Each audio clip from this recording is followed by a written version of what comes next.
It's Friday. I have a beer. I'm sat in a shed. It must mean it's episode 25 of the G52 podcast. And I am Tom, and according to the Crusade and Heresy podcast thread, I am the drunk one.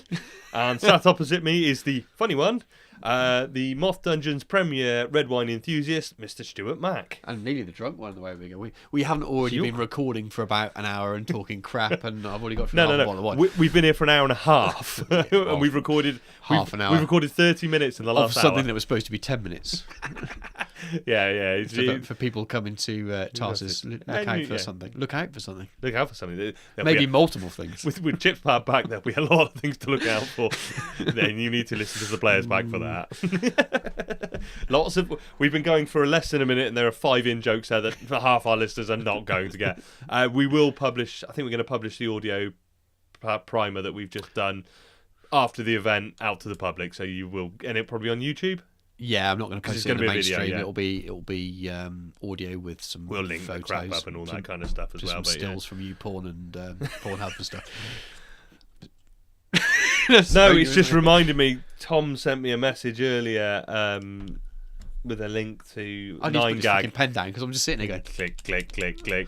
Yeah, and have you ever had it? Are you on O2? Yes. If you try and look at porn on 4G, it sends you to a link where you either put your credit card details in or ring them up to tell them you're over 18. Yeah. And whatever link he sent me triggered that adult warning. And I was like, I'm a fucking grown up. I'm on a contract phone. Why have I got to give you my permission? And I'm not going to ring you to tell you what I'm looking at. You may have taken that contract out for your child to use, Tom. Yeah, but as someone who used to work in the industry. But I'm fucking. It's always a good answer for stuff in there. In the past, you could delete that. You did just say, "Well, that message via text." I did. What do I get? Let's not do it now. Let's not do it. Look. I need to set. It's 9:30. I need to set up my online banking while we're at it as well. I've just moved bank account actually. Lovely. All right, come on. Can we get on with the show? Yeah, look. You've got to be over 18 for this website. What the fuck has he sent me? Yeah. Anyway, right. You can ring O2 tomorrow and remove your adult. Yeah. Hello, O2. I'd like to remove the adult bar on my thing. I'm definitely not looking at porn. I don't think they're going to ask you what you're looking at. Oh, Brendan. Brendan's messaged me pictures of custodes. Well, he thought his Mechanicum was really, really weak and soft, so he thought he's so upset I've made him go traitor. He's so upset. He's so angry. It's custodes anyway. What's this sudden sort of surge of people saying custodes again? It's custodes. We even it's custodes. We even named the show Custodes when it was custard creams. Fucking vomit. I suppose we should probably get on with the show. You probably should, yeah.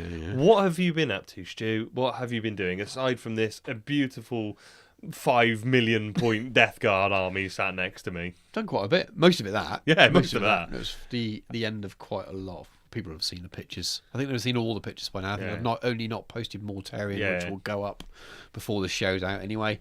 So it's been kind of mainly January's work. As there's a lot of... Yeah, just a casual, massive Death Guard infantry. Yeah, 10, 20, 30, 40, 50, 60, 7, nearly 80 odd infantry and 8 tanks and a lightning and Mortarion. Really, to be fair, it's probably my favourite commission I've done, just in terms of because it's so fun to paint. I love weathering and making stuff look really grimy and shit. So, yeah, really good fun. So I spent a lot of time doing that. I have painted some of my own stuff as well, though. Yeah, shock fucking horror. Never happened. So it's only taken me since Ruination to paint 2 engine seers, 8 servitors and 2 castellax, but they're finally all finished. Yeah, but one of your engine seers has got more paperwork on him than the Inland Revenue. Yeah, he's got quite a bit. He's got to fucking down with it. I think he's ignoring those red bills. Someone's just pinned them on him and said, I'll read them later, Fucking glue it on. Paid this. Fucking repo letters from Archmagos Agamemnon's automotive department. He's on hold with the council. It takes fucking ages. Paid this bill. You are number 58 million in the queue for the Martian government. It would take quite a while. No, finish those. Yeah. They are looking beautiful. Happy. I did them quite quickly. They look okay. They're not I didn't spend they're not showcase quality, but they were the end of my stuff I own. If I forget, I got a Medicaid unit with Greg on the gurney, which I'm never going to use in a game. Yeah. But if I forget, I've got those. They're the end of my Solar for a while, I think. Until we've been to Durham and you decide you want more. No, I've got new stuff to do, and I want to get on with some power armor stuff. So I will go back to the Solar, especially when the new stuff comes out, and we'll go on to that later. But I've got nearly 4K's worth of Solar. I can only field 3.5 because of 2 Lord of Wars, but I've got all the stuff I need. It's weird. We're going to Durham at the end of March, and I've got nothing to paint for it.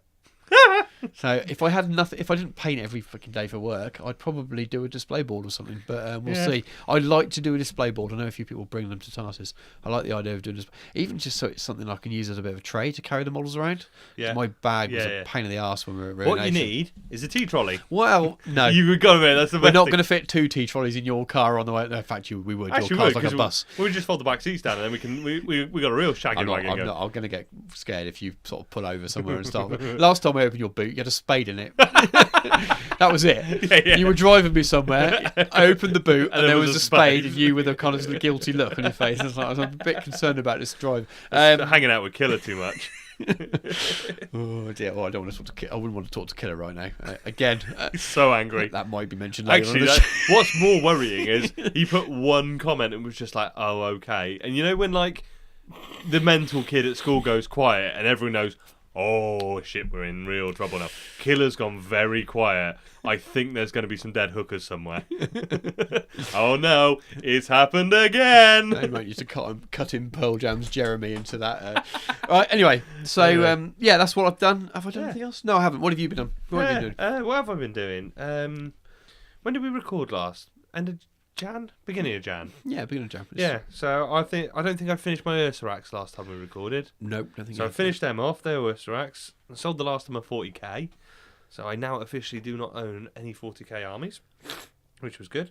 I have built a metric fuck ton and painted a metric fuck ton of scenery.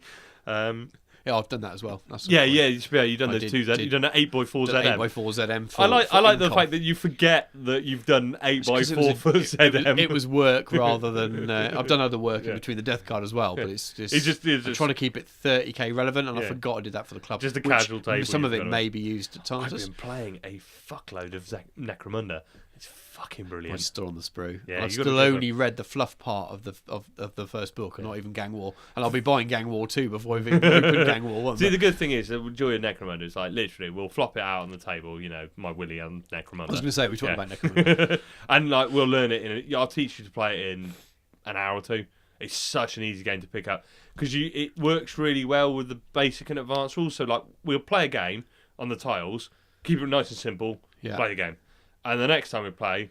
We can throw in all. You could like it builds really nicely. The game functions at a basic level and plays nicely, and all the extra stuff on top just makes it play more fun. Yeah. So you don't like. It's not like with like 40k well, or 30k. Seventh Ed, if we call it that, 40k doesn't do that very well. You've got to play it full on. A lot of game systems do. We'll talk about War Machine a lot before, but War Machine's very good at that. You can strip back a lot. Yeah. The basic game's really, really simple at the starter box, and you add layers, and it works really well. So I think that's a bit of modern game design coming into sort of old classics there. But that's my early summer project before my late summer project. I suppose I'm butting into yours, but I did buy a Warhound. I bought a Warhound. I got one from I was 40 this month, last month in January, unfortunately.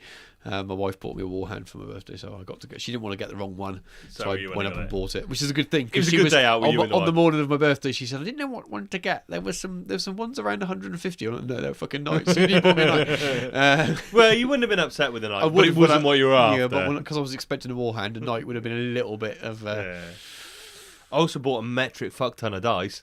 I bought 700 dice. You did, and you bought the wrong size. No, they're big dice for big men making big rolls. You could play cricket with those dice. They are fucking huge. 22mm dice are fucking brilliant. What you can do is you can put them in a sock. Tom thinks things are bigger than they really are. That's how I got my wife. What you can do is you can put them in a sock and you can beat the snitch to death with them. They are going to be great prison weapons. Fucking, they are brilliant. They're massive. So we will have dice for sale soon. Big 22mm dice. Just getting tasks out of the way, really. Yeah, they're all ready to go. Quite a few people have messaged as though when they're going to be out. It's purely because we've got so much admin and stuff to do with tasks. We just got to work out. We've got to get the packet. We've got to get all the envelopes for sending them. We just got to finalise the price a little bit. And then we just got to organise it. And with Tarsus on the loom, it's just we didn't want to mess it up or be late. It's going to be the amount of interest we've had. I think there's going to be an initial rush. And what we don't want to do is take your money, and then take a month before we ship them. We want to kind of be in a place where we can just go, right, we're ready to go. Here's the orders, just do them, and we know that after that it will slow down. So and we just want to get it right. So we decided after Tarsus, the post will go up with other sales of them. More scenery. I painted 20 thralls as well, didn't I? I painted all my thralls. Yeah. Thrall lives matter. Hashtag thrall lives matter. Sure you've done something else, haven't you? Yeah, I'm just going through the pictures. I painted more Necromunda. Magos is underway. Well. You got the base was a bit big, though, isn't it? I like the way you covered the whole base in basing stuff, then put the model on and realised it was too big. Because I was so confident I'd ordered the right size base, but the base had been sat like one end of my desk. You bought a flyer base, though, didn't you? I bought a flyer base. But how did you not know it was a flyer base? Maybe it's because I painted so much crap and I've had loads of flyers. Because it was over there. It was like so my Magos has been on a 32mm. You've got flyers as well. How did you not? Because they're in a fucking cabinet behind me. But the thing is, I bought the base off eBay, and I've got that. And you put a 28mm infantry model on it and go, fucking hell, this looks a bit fucking wrong. I was sat there with it. And you could enter that as a deer armour. So I built the Magos, and she's been on a 32mm base, just tacked to it in the painting handle while I've been fiddling up. And I was like, so I put that down the other end of the desk. I'd leave the painting handle on, it'll probably fit. It'd probably be a bit fucking better. I've built all the base, and I've left that to dry wash it. And today I was like, all right, Magos is pretty much done. The transfers are dry now. Put the dirt around the bottom of it. I was like, right, she needs to go on now, get her positioned. Then I'll finish the Space Kitty to go on with her. Yeah. And then I can do the final bits of putting powders on and blending it all in together. And I put her on. I was like, well, that's fucking wrong. And I went, why the hell did GW sell such a massive base bit? Because I got the triumvirate of Uned model, because I only bought her, and I just got her second hand, so she didn't come with a base. So I got nothing to go, and I just sort of did it, and I was like, fucking hell, GW, why have you sold that with such a fucking massive base? I know she's quite long. I think she needs a round base, though. No, she's got a nice oval base. But the oval base that I've got her, the actual right side just clips around her, just with enough, and it looks right then. The base you've seen I'd have been tempted to go for a 50mm, but build it up so it's almost like a cape hangs off the back. Yeah, but I've just bought. Well, actually, I only bought it off chips, so I don't have to fucking buy it. I don't actually have to go and get it. It's a base. Yeah, I know. Do what looks best. Just think about it. You just kind of hold it next to. I might have to do. Get an idea for it. I might have a little bit. It overlapping she's a bit. Long. That's the thing. It's the shape. It's surprisingly long. That it's almost as long as it is tall. Yeah. So it's quite an odd shape. But I love a fiddle because you got to get the Space Kitty on as well. Yeah. It's her Cyber Familiar, so she's got the round base. You could put it on a separate base. So the Cyber Familiar I've got for my Lord Commander is a separate base. And all you do is you move out because it has no sort of presence on the table. You just move out of the way. I've just got it in my head of being a one piece thing. I've just when you can picture it. I've just kind of got that picture. But she has the what has been referred to as the Hellboy pattern power fist. Yeah, she's got a fucking monumental power fist and a Xeno. Obviously, she looks like Janissa, and people who know War Machine will know what I mean. Fucking great power fist and a great big long sword. She looks fucking butch with a massive jetpack. Yeah, and that about rounds me out, actually. That's what I've been up to. It's quite a busy month for us both, then. We've done. Do you know, it's another one of those months where I go, I haven't done fuck all this month. And I look back at it and I go, between us, we probably painted in excess of 200 models. And it's fucking scary, isn't it, really? Yeah, but you say that, but like 100 and odd of them are you. Yeah, but still, sounded good. Don't spoil it. I've done a 6x4's worth of terrain, which is pretty impressive. Yeah. Doesn't all match each other, but it's I've done an 8x4. Wanker. ZM. There's a lot of walls in there. Yeah, but what was the twat that built it all? And who's still got an LED it all? None of the bloody magnets stayed in. I had to send them back in the bag. Fucking useless, those magnets. I really love the table, but those magnets are proving a pain. Because the problem is they've got a little recess, and you filled them up with glue and put the magnet in, the glue would spill out, and you've got a stain on the table. Yeah. But the ones where, if you don't, you had to get like the most perfect amount of glue, because it's such a small hole that a little tiny dab is not holding the magnets. If anyone's bought any of those MDF ZM kits with the holes for the magnets, leave the magnets out. Those walls aren't going to move around, and it means you've actually got more freedom to put the walls where you want them as well. It's kind of we've been trimming the magnets off that have come out and not replacing them. which is working quite nicely because you've got solid anchor points, so you can put a wall on an anchor. You don't need all 4 magnets to get it. No. One at either one to anchor it, Don't and need one it to anyway. but it just holds it a little bit, and that's enough. Then it's absolutely fine. So yeah, busy month. I'm just trying to make you realise all that time that you wasted gluing those magnets in the. I have wasted so much of my life on this hobby; it's not even worth counting anymore. But particularly those magnets, though. Fucking wank. Actually, do you know what? I sat there getting drunk in the pub doing them with Chip's wife, mainly abusing Chip. It was quite good fun. It was all right. Worrying that I put at least the one thing I have realised: I haven't put any of the magnets in upside down. Must have done 500 magnets, and they're all in the right way around. I hate that. Especially with sponsors on a tank. And you know you fucked it. I've done it the right way. I know I've done it the right way. I've stuck it to this side of this blade. I know it's the right way. I've tested it. Yeah. And then you think, right, dried, let's test them out. What the fuck? Fucking black magic magnet. Hate it. Normally roll into what's new, but that's going to be section 1 in it because it's Weekender. We're going to talk a lot about Weekender stuff, as you're going to hear from every other podcast under the sun. But we can't not talk about it. It excites me. There's so much stuff to talk about, so much cool stuff. So we'll roll straight into some listener messages then, I think. Are you taking this or am I? Well, you'd have thought we'd have fucking organised this and thought about it. We could have done. I'll read it. It's fine because I want to read it. You want to read it? Okay. No, you can read it. I chatted to. This is the only listener message we put in there because the rest were all stuff we've already answered a long time ago. But it's the problem with recording monthly is a lot of our stuff. If we made people wait till we'd record, you'd be waiting. People asking us questions that don't require to be read out on the show and stuff as well. But anyway, I mean, dealing with all them hand shandy requests takes a while. Yeah, this is a guy that wants a shout out, so it kind of makes the point of actually reading it on the show. So it's, hey guys, just to say, adore. Oh, this is one of those that kind of makes us sound like we've picked it because it sounds good. But adore what you do. I'm currently trying to find others in Edinburgh that have. Let's have a look. He's made a. Where's his name? I'm just digging it out because you stupidly haven't put his name in. I want to say, Gina. You could say it because I'm going to butcher it. Sorry, Gino. Oh, maybe that's why I didn't put it in. I thought Tom will read that out.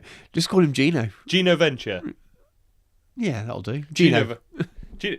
That's weird. He's renamed himself after us. Yeah, Gino Venture is up in Scotland. He has created the Horus Heresy Edinburgh group. He has. He's looking for people to play against. Yeah. It sounds like the scene's small. He's doing what we've shouted out loads of times, especially you advocating. And don't be put off. If there's not a scene there, there's probably people that want it. Start a group, and I think it grew from 0 to about 10-15 people in 24 hours. And that's enough people to get some games together. Yeah. I mean, admittedly, two of the people are us, and we're not going to be travelling up to Edinburgh, unfortunately, to play a game. Yeah. But the Heresy scene, the local Heresy scene at Incom, is probably only 5 to 10 people. The actual people who live, real core, who live. We see Jodie and Sam drop in, and Chris Gibson drops by, and we get people coming down semi-regular, but the actual core is probably only 5 or 10 people, so you don't need 50, 60 whackers like the Legion of Peterborough. You don't play games. So yeah, don't be put off by the fact Gino's got Ultramarines. He is a nice guy. So I'm going to post. Sorry, Gino. This is an absolutely terrible shout out for your group. Really, what did really he expect? He'd listen to the show.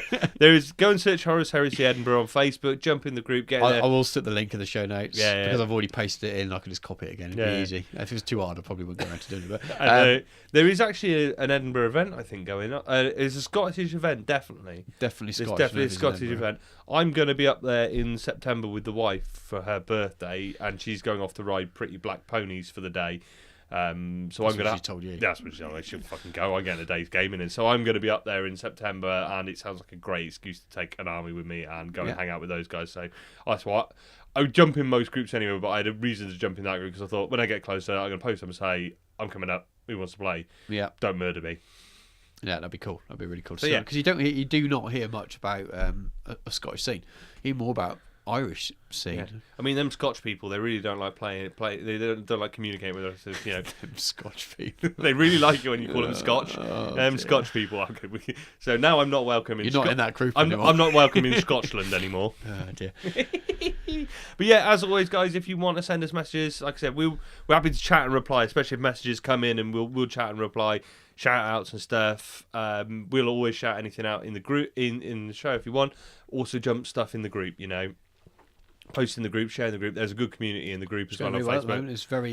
It's very positive still, and that's not digging up groups that have a bit of chatter in, but it's very positive still. It hasn't kind of grown into the state where too many people are arguing too much. And it's positive unless you're Pete, and then it's just everybody in there abusing you about bathrooms. That's different though. He invited me to stay. I'm going to Legion of Peter, and unfortunately I can't stay. He did say I could stay over his, and I was like, I kind of want to because I'm going to take a selfie in every bathroom and post it. You're shit in every bathroom, aren't you? Posting the Facebook group, there's really good community going on there. The other social medias are great, but they're not so great for interacting. The Facebook group is really good for people chatting, lots of people posting models, whips, asking questions. It's really good. Me and Stu, we're pretty active in there as well. It's big enough now that we don't need to do... If someone asks a question, we don't need to answer the question because someone else pops up. And that's what you want the groups to grow to, that size where the community is kind of running it itself. It kind of it becomes that support that you need. But yeah, it's a friendly one at the moment. Go and enjoy it. Cool. I think we'll keep this one relatively short and sweet in the opening because we've got 2 good sections coming up. We're going to deal with Horus, Heresy, Necromunda Weekender, and then we're going to talk about painting character models. So we'll roll out for a little break. Well, just to say, for fuck's sake, I just did a really smooth exit. You didn't, but you're not, because you're not looking ahead what's actually coming. So when we come back after, I'm telling them what you fucking told me. When we come back after the break, you'll be joined by the lovely tones of Alex Winless, who he recorded a bit of a review of the Weekender because he was there and we weren't. Yeah. And then after that, we'll roll straight into Tom and I's thoughts on it. So if you're a bit confused after the adverts and it doesn't sound like Tom and I, it's because Tom wasn't going to fucking tell you that bit was coming up. No, I'm going to put a disclaimer in. Winless's opinions are all his own. Anybody slanders him. Anybody's slandered we haven't by listened. him. Have you listened to it? No, I haven't listened to it. He went, there's lots of ums in it. I went, sure, I'll edit them out. Oh, no, fuck it. So with whoever's slandered by Winless, take it up with Winless. He's a Custos player, he can take it. And somebody's made, I don't know if you saw it, someone's made nylons. I saw a t-shirt. Yeah, it's fucking brilliant. I want one so bad. I don't know who made it. If you're listening, let me know. I want a Night Lords t-shirt. Nylons. Yeah. See, I had a really fucking smooth exit now, and now I've just walked myself into a corner. You can talk smooth all you want, but if it's bullshit, it doesn't have any relation to what's coming up in the show. The fucking tagline of this show, fucking bullshit is in the name. We sold it on bullshit. Fuck off then. We're going to break. G52 is sponsored by Incom Gaming, the new centre for tabletop wargaming in Gloucestershire. Visit incomgaming.co.uk for great savings on pre-orders and all your hobby needs. We stock many gaming systems and hobby accessories and can ship to anywhere in the UK. Incom Gaming is the only UK stockists of the market-leading gaming mats from gamemats.eu. Visit the store and check out how to turn your tabletop into a battlefield. Incom Gaming is based in the centre of Cheltenham and offers tables and scenery for casual and organised play with a fully licensed bar. Check out our events page for upcoming events where everyone is welcome. Save an additional 10% on Games Workshop Heresy products by using the code GNO52 at the checkout. Visit incomgaming.co.uk and help fight the betrayal. Incom Gaming. Come game, shop, drink. To shop elsewhere is Heresy. Hi, I'm Alex Winless, or Winless as I know Tom calls me due to a typo on a 30k channel about reports. I'm from the Legion of Peterborough, which is the home of the 30k channel. So I'm sure you guys have all had a good watch at that and probably seen all the battle reports there. So yeah, we're based at Club out of Peterborough on a Friday night, where Brains also films the games and things on the weekend, and we kind of play subs to play on a Friday night. Subsidising the 30k channel and making sure Brains can do what you can do, and us getting a nice hobby environment because you can play on all the big games and on the boards and everything that you see on the channel. So we're very, very spoilt in Peterborough, and quite a good hobby community. We've got quite a strong 30k scene, so we really are looking forward to the Heresy Weekender, but only about 4 of us could make it this weekend, so some of that's due to tickets and some of it's due to life. I went along with David Brains himself from the 30k channel, and a couple of the guys, Chris and Shep, went up a bit earlier. So they went on the Friday night. I was in London all week, so I couldn't make it on the Friday night. I think the girlfriend would have killed me if I was away all those nights away. And Brains was running the club night. But Shep and Chris went down on the Friday night, Apparently lots and lots of pre-sales, lots of fun stuff, sending us loads of photos. Things like Valdor, new spears for custodes, new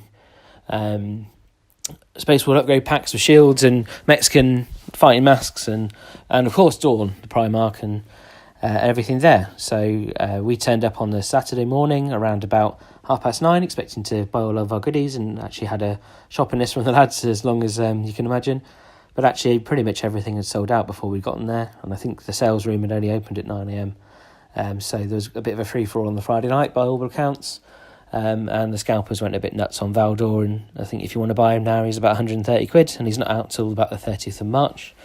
Having a chat with the sales guys, they kind of realised that they hadn't quite followed the 1 per person rule, and there wasn't enough for 1 per person, let alone 1 per 6. So they felt very, actually genuinely, I suppose, sorry for that in a way, but it doesn't help when they haven't got the stock to sell. So they really recognised that as a problem. And actually Tony did make a joke a little bit later on when they released some extra Necromunda stuff on the Sunday, just saying, please buy one for yourself if you want one, don't buy one to put on eBay. Of course he's going to say that, but they actually changed the system and stamped our tickets when we bought one and had an orderly queue, which they policed and everything. So, you know, being an Englishman, a queue is always fun, so we managed to do that. So a bit of a disappointment, but again, it's not like the big black book that you really want. It's just models at the end of the day, which, you know, for me, I've got enough stacked up to be painting with. So, no, not too many tears to be collected on that one. But actually then, rest of the weekender. So we went to the opening ceremony. Well, I say ceremony, it was Tony doing his normal talk about what to expect from the weekender. I'm sure Tom's favourite bit's the health and safety part, that Tony always does with a bit of a light heart, and actually introduced the fact that Necromunda was in the weekender as well. Again, this is kind of a mixed reaction. You kind of asked who plays Heresy, who plays Necromunda, and yeah, of course, everyone there played Heresy, and, you know, about half played Necromunda.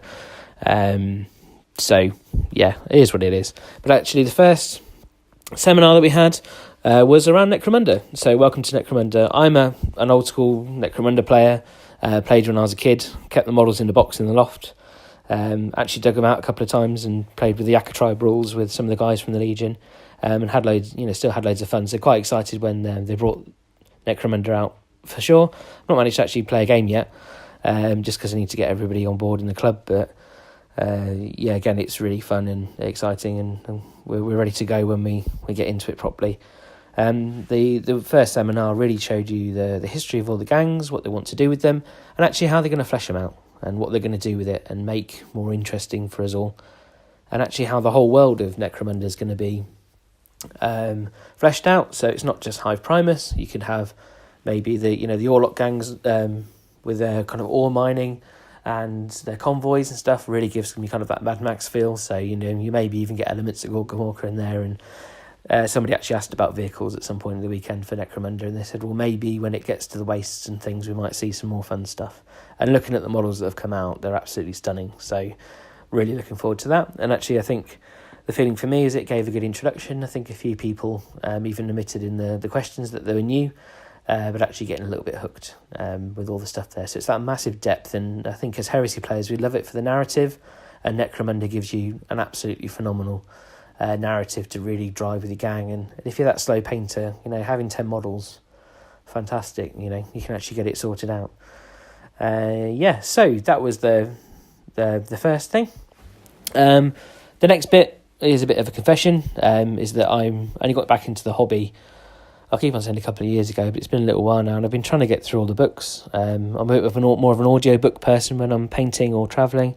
So, yeah, Audible's really good, and I'm only actually at No Fear, I think, about halfway through that. So actually last year when I went to the Black Library seminars, I got loads of spoilers, which isn't their fault, it's my fault for not being up to date.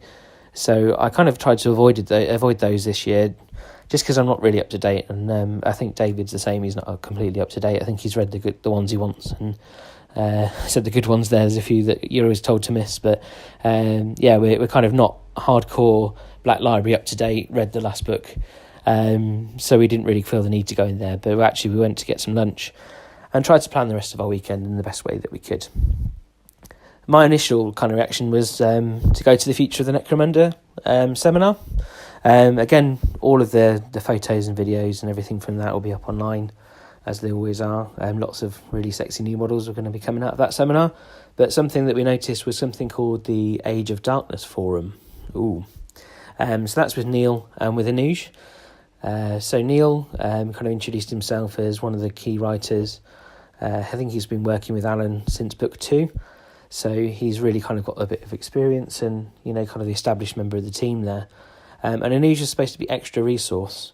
And he's been in the company, I think they've said about 6 months or so. And actually, at one point he said, last year I was in your guys' shoes, getting frustrated. So actually now we've got kind of one of us in the team. Not that the other guys aren't, but, someone from the community. And actually I know Anuj was going to come to that fateful SN tournament in Gibraltar in March, but he wasn't very well. So yeah, he might have been one of the band of Whiskey Brothers, you never know, from that Saturday night. Which you all probably heard us rambling on in. So quite a cool forum. We sat there beforehand thinking, well, what's all these rules? How should we ask about the Salty Tears, Blade of Salty Tears, and how that works, and all those kind of different rules, queries that we thought of. And actually, with Brains filming the channel and the scrutiny of YouTube, actually lots of rules queries do come up. And we were trying to find a way through it all, and we'll have a chat about it at the club. And obviously there's always the feedback on the YouTube channel that Brains gets from things that are kind of done in different ways. So we thought about all of that, but actually when we went into the seminar, it was a little bit different. So we kind of, everyone didn't really know what to expect out of the seminar. They introduced themselves and a bit about what it was all about, but they just wanted to talk about generally the hobby and the future of the Heresy, and where they wanted to go, which I really, really enjoyed. One thing that came out was that obviously they were saying, Angelus is a bit misspelled. So that's the kind of joke of the weekend, is that Malevolence is the next book and it's not quite Angelus anymore. And that was something that they explored in a bit of detail, along with the kind of future of the Heresy and why they wanted to do things. So the overarching principle is that they want to get all of the legions done, really because they feel that under the current Age of Darkness rule book, they've just released it just at Christmas, so they've got a bit of grace to use that rule set for the foreseeable future, which means they can get all of the legions done under that rule set. So it means we have a comprehensive rule set that we can use, and that will be kind of that almost future-proof, because you've got everything there. It's like, having all your hands in order. So they looked at Angelus and worked out, wow, actually that's a little bit too much to do. Without kind of touching on the tragedy of, Alan passing, he was, a key figure, and actually to try and pick up the pieces must be quite a hard challenge, and I really don't envy the guys. They're doing a fantastic job for it, and what they've done is split the books a little bit. So they've decided to do a theme. So, Angels versus Demons is this next book, the Malevolence, and actually a few trickery and different aspects of that. So Malevolence in all, and I suppose this touches on the seminar that was just afterwards, which was actually on Malevolence, and again the slides are all up online for you to see, but I'll kind of cover both of these off in the next couple of minutes, which is basically that you're going to have your Blood Angels fully fleshed out, full old proper Black Book treatment, and some juicy little tidbits came out of that actually, which was about their Destroyer core, and they even said they know Destroyers are a fantastic unit but are a little bit overpriced, so Blood Angels are a bit of a chance to have a play. So one of their special units will be a Destroyer unit with Death Mask, so you become a Destroyer as a secondment, so it's secondment prime, which is where you have different weapons, and they're going to experiment giving different types of ammo and weapons and things to Destroyers to make them a bit more rounded and give them different ways of playing around with. So in the Blood Angels, apparently Sanguinius kind of calls on you to be a Destroyer, and you become this Angel of Death, this Destroyer for that amount of time, and then you finish your secondment and hand your project over, and then you're back on to being Sergeant Bloodsucker, or whatever you'd be called, or maybe get a promotion if you're lucky, who knows. But there's that kind of feeling to it, and they wanted to say very much so that the feeling from the past books, I can't remember off the top of my head which books they were, where they fleshed out those first legions, is that will still be valid. So if you've put all of your assault cannons on, the nipples of your Leviathans and things like that, they're not going to make them invalid, but they might tweak the points. With nipples and tweaking points, it's fun there, but anyway. So they might change some things about, make things a bit more points efficient. Again, that makes it still a viable list, though, so you'll still be able to use your army as you've made it, so don't worry about that. You can still do that, but you might have some new funky units to use and new ways to run them and to do things in different ways. But that's always the same with, this hobby. They always bring new books out and want you to change your army around a little bit. They don't go out that way, but they make things more exciting. And I'm sure Blood Angels players will have a host of things to look at. They also then match them up against the demons. So it's Angels and Demons is the theme of Malevolence as the main kind of campaign.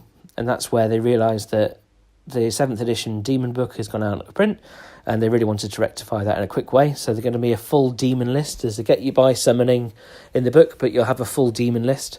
And they feel actually that demons in the 30th millennium, 30k millennium, is not actually the same as 40k. So you haven't kind of got this kind of idea of Khorne and also Plague Marines, but Nurgle and everything there. So there's more of this kind of mix, and this actually these weird kind of Xenos that come out of the warp. They're not quite sure what they are. The average Space Marine has no idea what the power of a demon is. And Primarchs fight demons in the fluff and do different things. But they're going to use that as a good excuse to explore some different ideas. And I personally hope it's going to bring out some really cool bits from the fluff and possession and kind of weird, gribbly, kind of Gal Vorbak type stuff. But we'll see what that brings. They also were really keen to say that if you've got a plastic demon army, then you should be able to use it, but there'll be a lot of cool different options for you to use it in a different way, and that the plastic range will still be supported, so you're not just relying purely on like a new Forgeworld range. It's the basic plastic range from GW, but loads of different ways to do things, as you'd expect from Forgeworld. They're also going to touch on the psychic powers.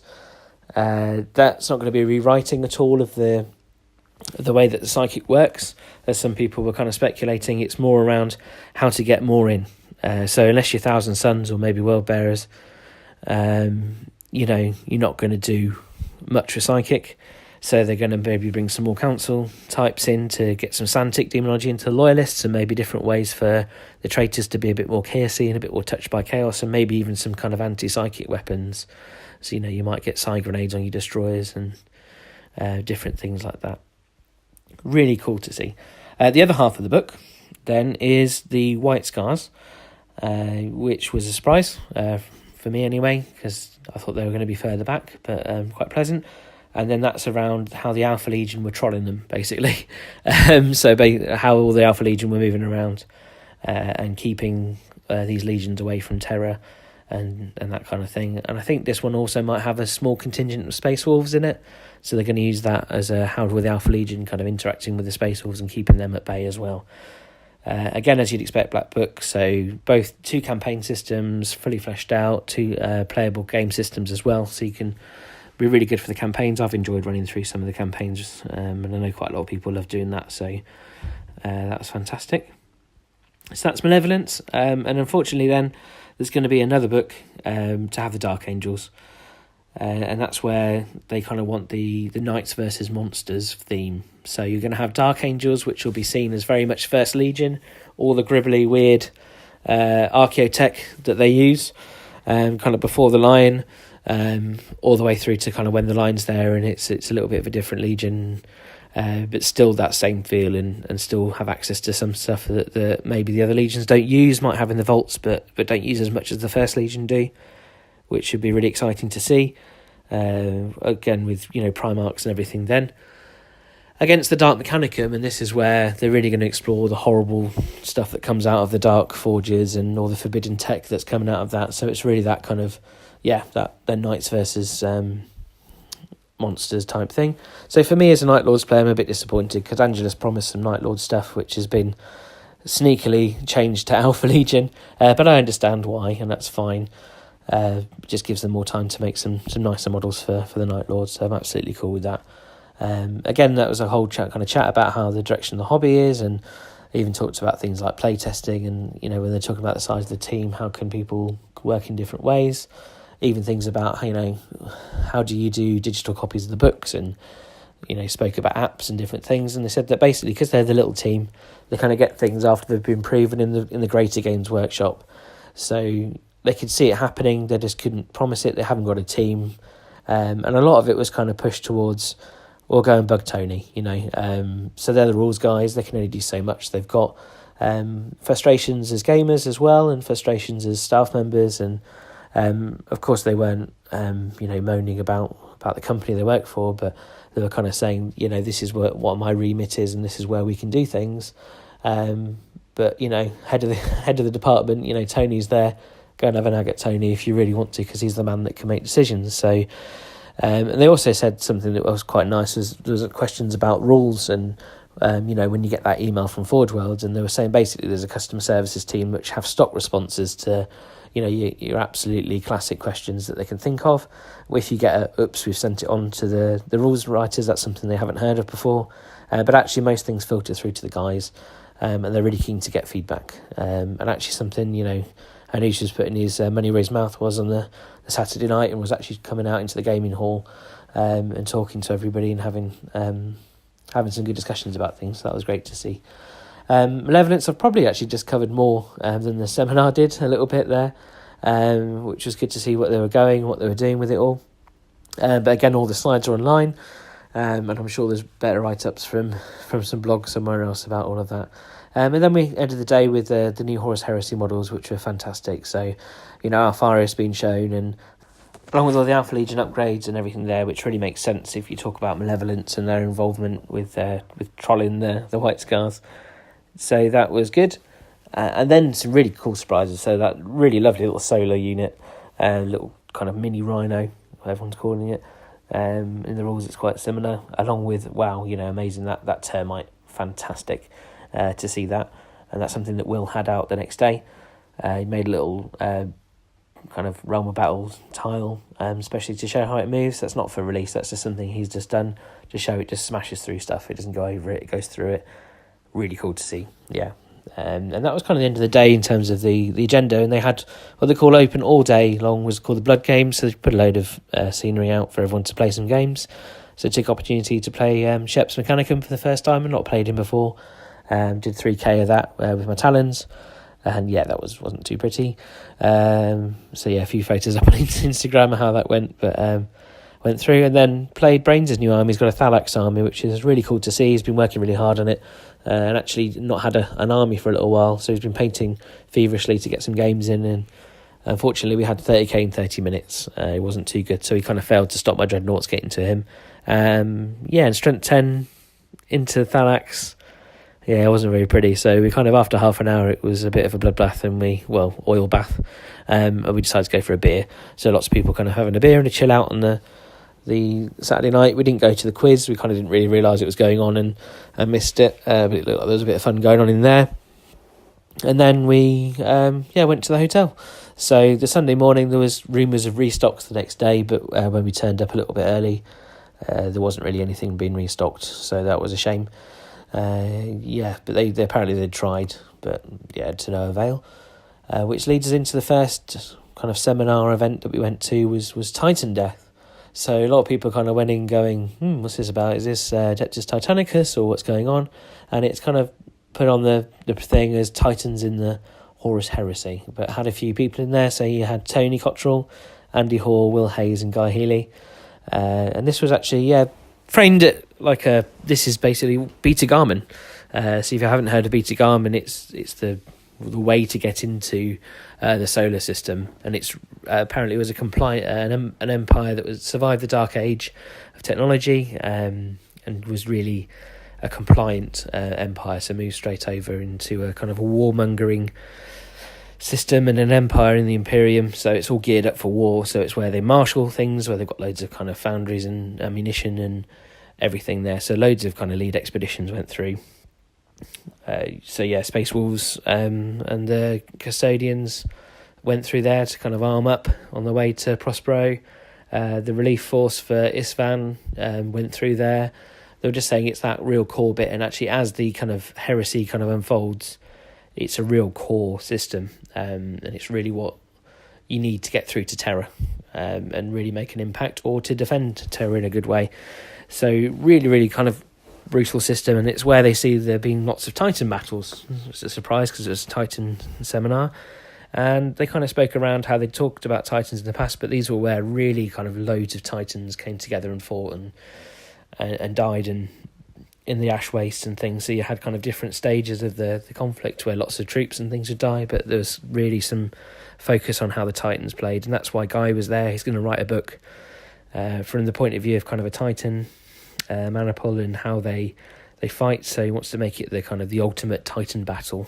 So yeah, really looking forward to reading that book when it comes out, and it's that kind of how do they do it in a good way. They've thought about doing it within the latest books coming up towards Terra, but it needs its own story told in its own way. But actually it'll become a bigger setting. So Adeptus Titanicus will use it as its core kind of background with all the Titan legions in there, and they're going to flesh out all the Titan legions a bit more in Adeptus Titanicus. So some of them, and forgive me, I can't remember all the names, but they kind of went through them all. And again, the photos are probably online from this as well. But then the real big thing for me was that it could be a big setting, so they'll probably do a black book on it in the future, but who knows when. And it'll be this massive part of it all. And it went on to questions. The questions obviously went towards Adeptus Titanicus, which gave us some cool information. So they've said basically they've struggled with release points. And from what my feeling is that actually I think when it comes to plastic, they then have to kind of fight for production in terms of the Greater Games Workshop's release schedule. And obviously with 8th edition, they're bringing out kits so quickly, and codexes. And again, Age of Sigmar is quite on a high scale as well. So I'm sure they have to fight for their place for the Titans. But actually they've said that's done the miniature range really well. So I think most people are aware that I think the rule set was done probably last year. They were even playing it, full scale at the Weekender last year. But actually what's happened is that the product ranges caught up. So originally they thought, let's make some plastic and do most of it in resin, where it seems to be most of it's now in plastic with a few bits in resin. So that's a bit exciting. And apparently if you look at a Warlord, Warhound, Reaver at the scale that they've got it in, as a photo, zoomed in, and then you looked at the Warlord or Warhound in the 30k, 40k scale, that actually you're very hard pressed to know the difference. So for me, that's phenomenal. You've got, I think Warhounds might be the size of Dreadnoughts. So Warlords, they're going to be that nice size model. Probably, I'm guessing a Warlord's going to be, just below a Knight in size, which is fantastic. I suppose there'll be a lot of conversions probably seeping into the 30k universe there as well. So the actual whole range is going to be supported in a really good way. They're going to have even scenery and even Realm of Battle board tiles for it. So you can do your whole lot within a couple of months of it coming out, and most of the key units and everything there. So absolutely fantastic to see that. And they also dropped at the end of that they were releasing some new Necromunda things. So we've kind of all run over, and they dealt with that in a really good way. Got us to sign the ticket to say that we'd had one per person of that. So good to see the discrepancies I talked about at the beginning, they'd really worked out. So hopefully for next weekend, when they've potentially got a book out, or hopefully before that, but they might have another one. They've got that sorted out for the masses, which should be really good to see. And that gave me just enough time to get into the airbrush seminar with Phil from the painting team. And he went through loads and loads of kind of airbrush basics and how to do kind of pre and post shading and how to work with translucent paints and all that sort of stuff. So I sat in there for as long as I could. They kind of kicked him out to go and have his lunch. He would have sat there all day. He's a fantastic guy. So yeah, kind of went and got a headache from the fumes in there, but it was fantastic. And actually what we worked out was the last seminars of the day were just around the lead up to Terra in the Black Library. So as I said before, we weren't too invested in that. So and we knew that all the Golden Demon stuff that we'd seen in the cabinets was going to be just released online anyway, of who actually won. So we weren't too bothered about sticking around, so we called it a day. Yeah, and that's it. So good weekender as always. Didn't feel like there was quite as many people as there was the last year, but that was good because we got into all the seminars we wanted to. Some of the pods were a bit oversubscribed and they'd only let you stay if you had a seat, but I suppose that's life when you want that more intimate environment. it's more about planning your weekend and hoping people do queue up properly so you can get in, or maybe running them more often, because the Sunday afternoon was quite devoid of pods and things, so they could have maybe rerun some stuff. The Age of Darkness things with Anuj and Neil would have been nice to see a couple of times. But of course, then they were spending time out on the open studio. So if you missed the pod, you can go and talk to the person, and you'd probably get a one-on-one of what they talked about anyway, because everyone was quite, as always, friendly as they are on the open days. So fantastic weekender for me. Absolutely loved it. Really planning to go next year. And thanks to Stu and Tom for asking me for the sum up. So I'll see you guys at Tarsus for the doubles in about a month or so. Thanks. Bye.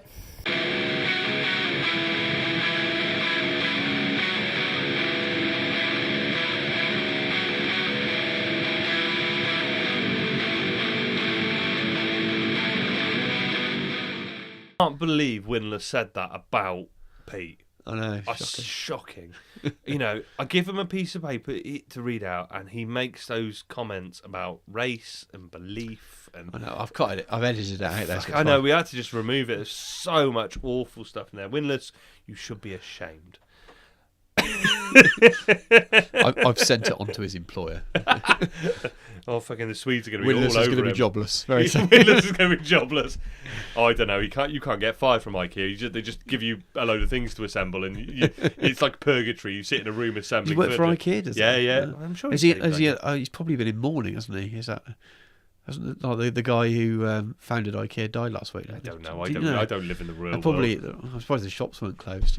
Black flag. Every IKEA. The problem is they've probably all been given black armbands to wear, but they would assemble themselves, so they're all upside down and back to front. There's not enough black sort of furniture, don't they? It's like Black Ash was the 80s furniture, wasn't it? Double billing. Anyway, no. In seriousness, thank you very much. Yeah, cheers, Winless. Appreciate that, baby. We haven't listened to it. No. I'll caveat that. We started listening to it, started talking all over it, realised after 15 minutes we hadn't listened to a word he said, and decided not to bother. So I'll listen to it when I edit it. Tom will never listen to it. I don't listen to our He doesn't listen to our show. He's got the file. I can't stand the sound of my own voice, and I'm appalled that people listen to this show with the state of my voice. You sure they do? No, I'm not. Well, there's enough people who abuse Pete about his bathroom, so somebody's listening to this crap. So yeah, Horus, Heresy, and Necromunda Weekender. And for what kind of me and you said, we weren't really sure if there was going to be a huge amount of stuff coming out. Yeah. There was some pretty big news. Yeah, I think the whole Heresy community was a little bit concerned that because of the shared Weekender, if we want to call it that, was down to the obvious slowdown in releases because of things that happened last year. But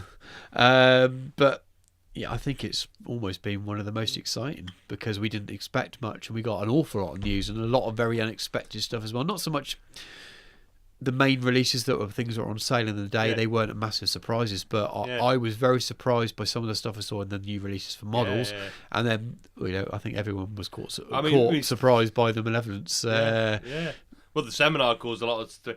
So before we'd even got there, we got the Lord of the Cat Eaters himself thrown out there. We saw Rogel Dawn on the Thursday. Yeah, that's right. And the paint job on that. Yeah, it's absolutely gorgeous. So stunning. Pedro, and the model, I'm not going to try and butcher his surname. Pedro's. I got a little tip of the head and nod of a wink from a contact about a week or two before it, and I got told Dawn was done, and Pedro had painted it, and it was fucking stunning. And that was from somebody who knows painting. I'm not going to name any names because I don't want to. I don't know how much he's supposed to say, but somebody who knows painting told me that, and he told me that it was stunning. And I saw the video where they released it, and I went, oof. And the model, the painting is stunning, and the model is fantastic. I love really like it. It's given me some issues as an ex-Fist player. You were pretty over the Fist, and you said like. I knew I'd go back to Terror, I'll do them again. And you start off with, I like Dawn. I'd quite like to have Dawn. I might just buy Dawn and have him. oh, I'm going to write a whole 5,000 point list with Dawn in it. I'll come on to that. I'll come on to Imperial Fist list writing later. The funny thing is, none of my lists contain him either. But it was the kind of made me remember how much I like them, and I might have listened to Praetorian Dawn on Monday, all of it on Monday. Just smack the whole work. Yeah, really, while working or painting Death Guard.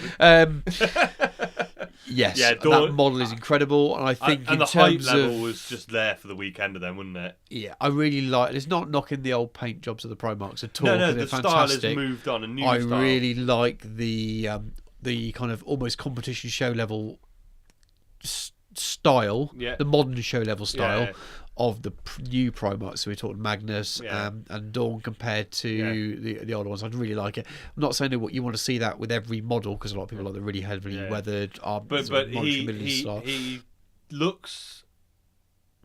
He's of the modern style that's in vogue at the moment, with like the Spanish painters and what we're seeing. We say Spanish a lot. I do it as well. I'm not sure it is. I think it's just worldwide. Because it's Angel Geraldez and Sergio Cavalier. There's and a all style, that, but I'm not sure all those people are Spanish. I think it's very. I think typically British, and thinking anything that's not British is. I think they're European style. I think it's generally. I think it's referred to as a Spanish style. Maybe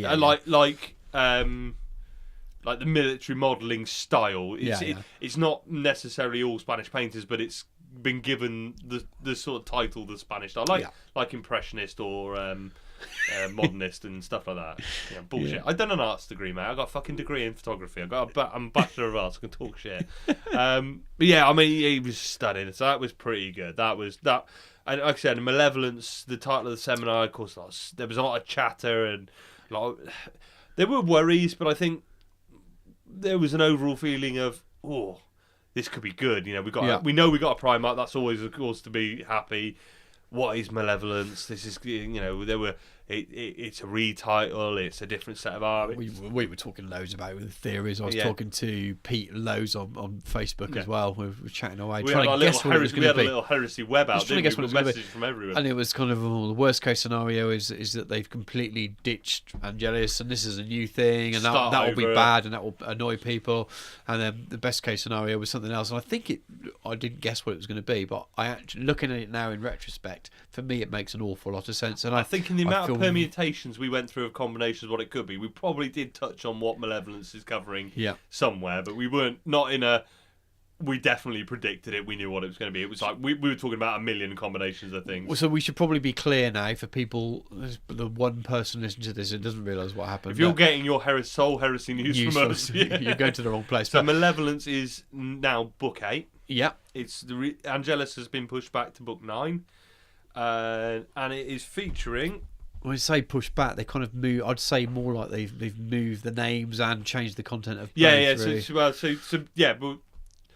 So Angelus, was going to be Blood Angels, Dark Angels, Night Lords, Dark Mech, and Demons. So Dark Angels and Night Lords have gone in the Angelus book of Remain with Dark Mech, and that will be Thramas Crusade, and Malevolence now is going to be White Scars, Blood Angels, Demons, which seems to, and I get the logic of it. It seems to make sense. It's going to focus around the Chandax system, and it's going to focus around Cygnus Prime. Yeah. And the reason for Malevolence is it's kind of these outside factors trying to influence the war. So you've got the Alpha Legion scheming to keep the White Scars away. You've got the Demons trying to influence the Blood Angels.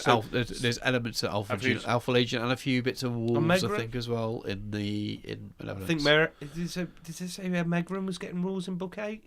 It's going to focus on the. It's coming, but there's going to be some focus on the Civil War in the Alpha Legion. There's going to be some focus on the split in the Alpha Legion as well, which is fucking wicked. There's going to be some great stuff in there.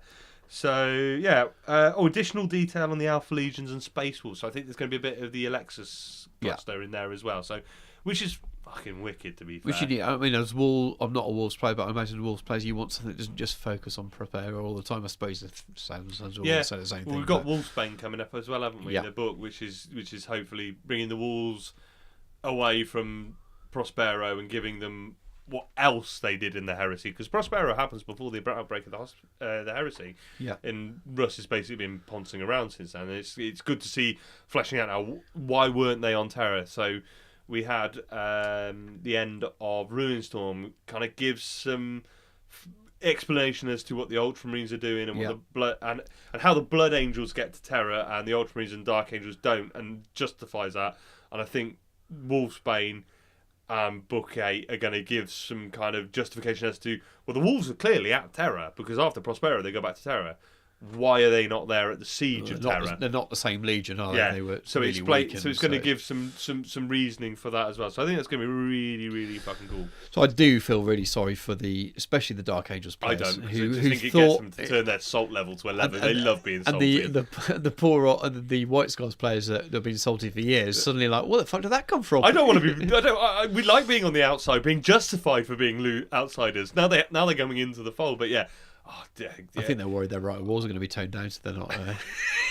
All I'm saying is, has somebody checked in on Killer lately?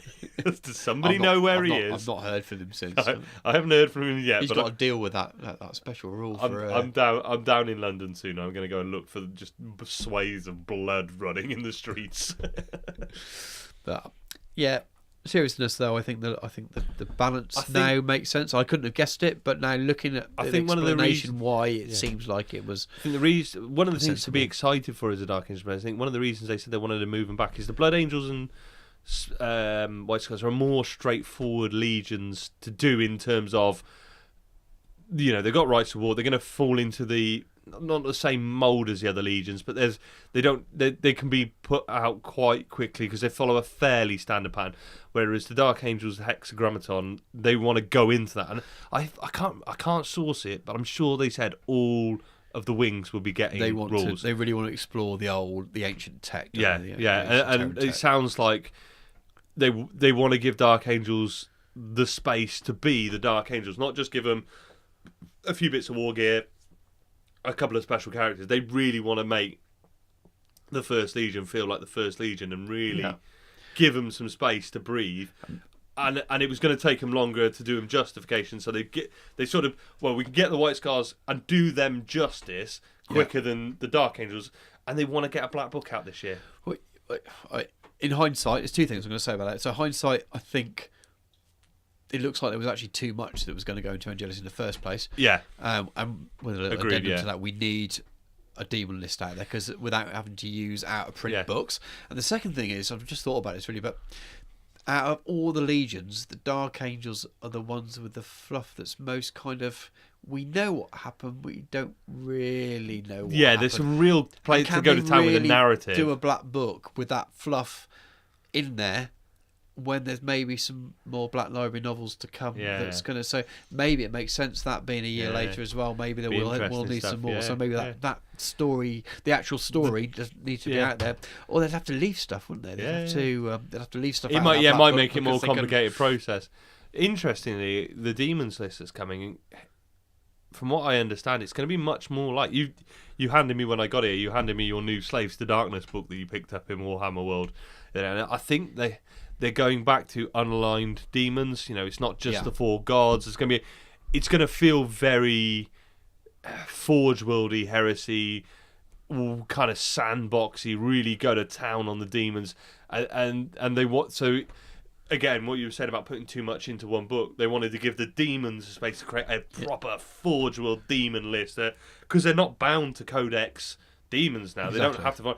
They can really go, well, we can do what the fuck we want with this now. We can really nice to see the most of it there, because I think mech was spread across the first few books, wasn't it? I think a lot of mech players that start before the Red Book were carrying like 3 or 4 black books. I'm not saying that won't happen with demons, but it'd be nice to the thought that there's a chance for the real core there, rather than like Tim always moans, doesn't he? I know I always about it when we went book 1 when you had like 3 units to play the game. But Castellax, Thalax, and a fucking Magos, and he still ripped people's dicks off. Well, no surprise. But it's with Castellax with compulsory troops at one point. Fucking appalling. But I definitely remember Greg saying when a few years ago, when the Red Book came out, he was like, "Thank fuck." He was like carrying 4 black books to the game store to play, and he's like, one, it's heavy as shit, and two, do you want to take £200 worth of books to a game store with you to play bloody games? You know, it's a lot of shite to carry. Too much, so that sounded really, really good. I'm the rumour mill is in full works of when it's coming out. Will we see it the open day? Will we see it? The official is they want to get it out this year. Yeah, but I wouldn't be surprised if we didn't see it till the weekend of next year. Who knows?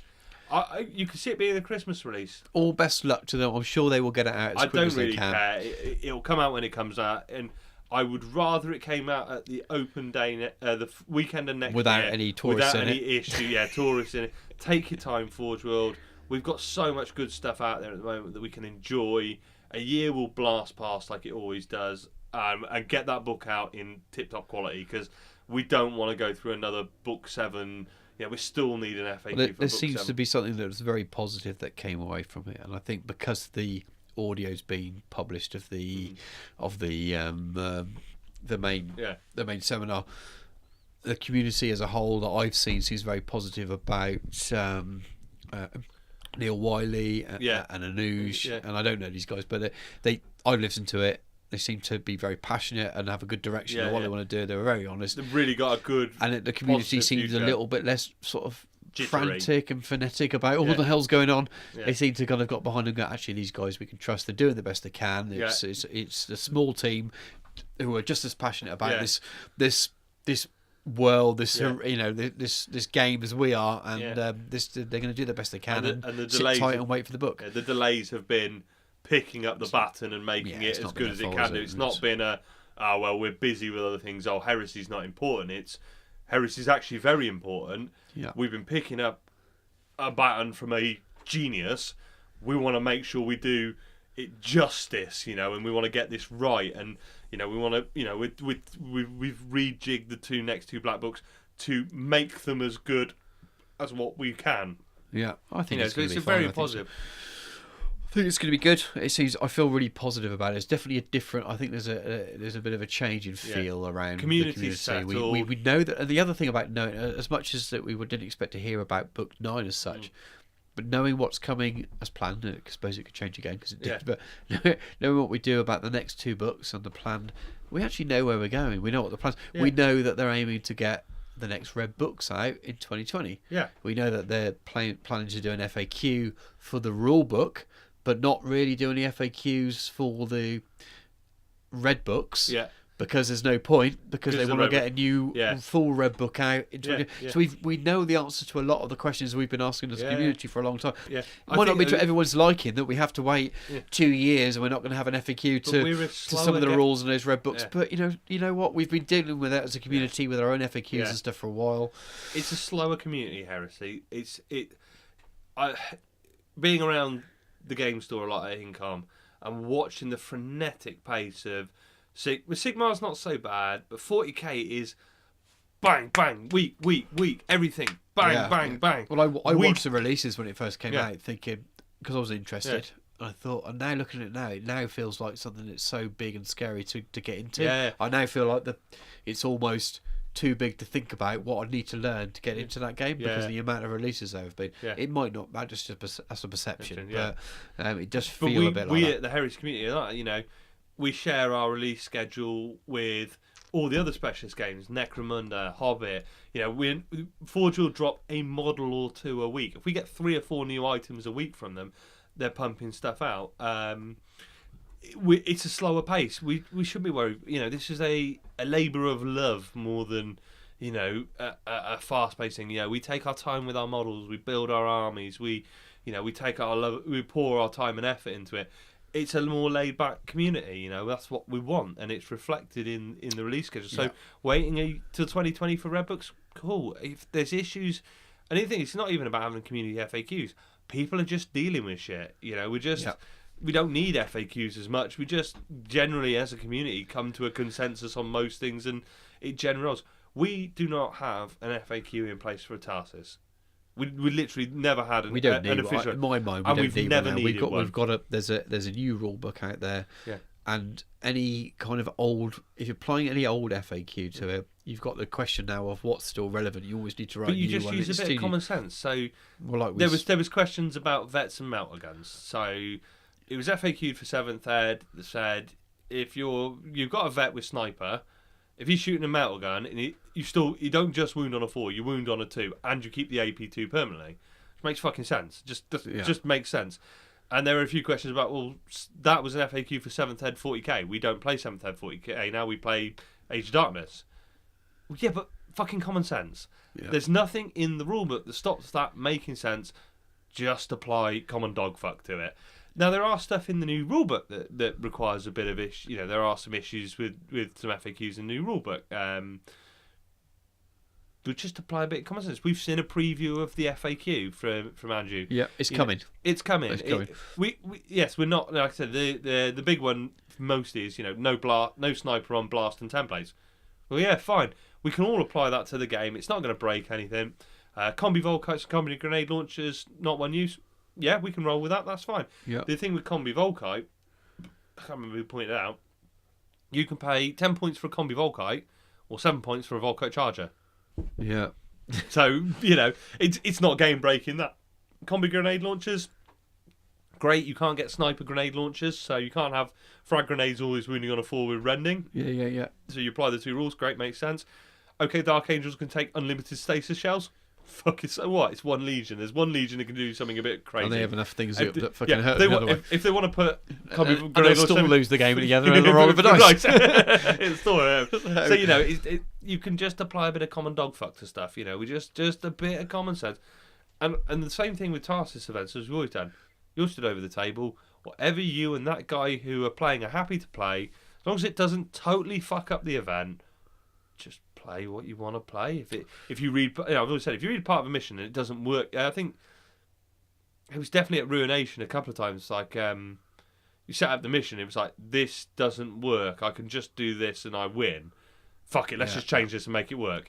And that's how you play Heresy. You just adapt with the person you're playing with to make it an interesting and fun game. I think you did something like that with your game with Adam, didn't you? You sort of twisted the mission a bit. Well, he knew that the mission we were playing just didn't really work with our armies against each other. He knew it was going to be a 2-turner, so he took the list up. He not only changed his list, but he also played around with this stuff. So, and that's exactly what we did. And we made a really close game out of it. A game that we thought that I'd won and that he'd won.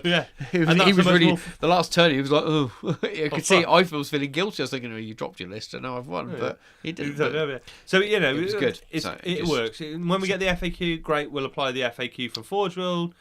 Up until that point, no problem. And then, so that got a lot of people really excited, didn't it? That really got us going. Yeah. And then there was the new model seminar. Oh, Jesus Christ. Yes. We'd got Dawn. We got Valdor already. I was surprised with so much of this. The conversation I had on Friday with a couple of people was, great, more custode stuff. Because that's what we really needed.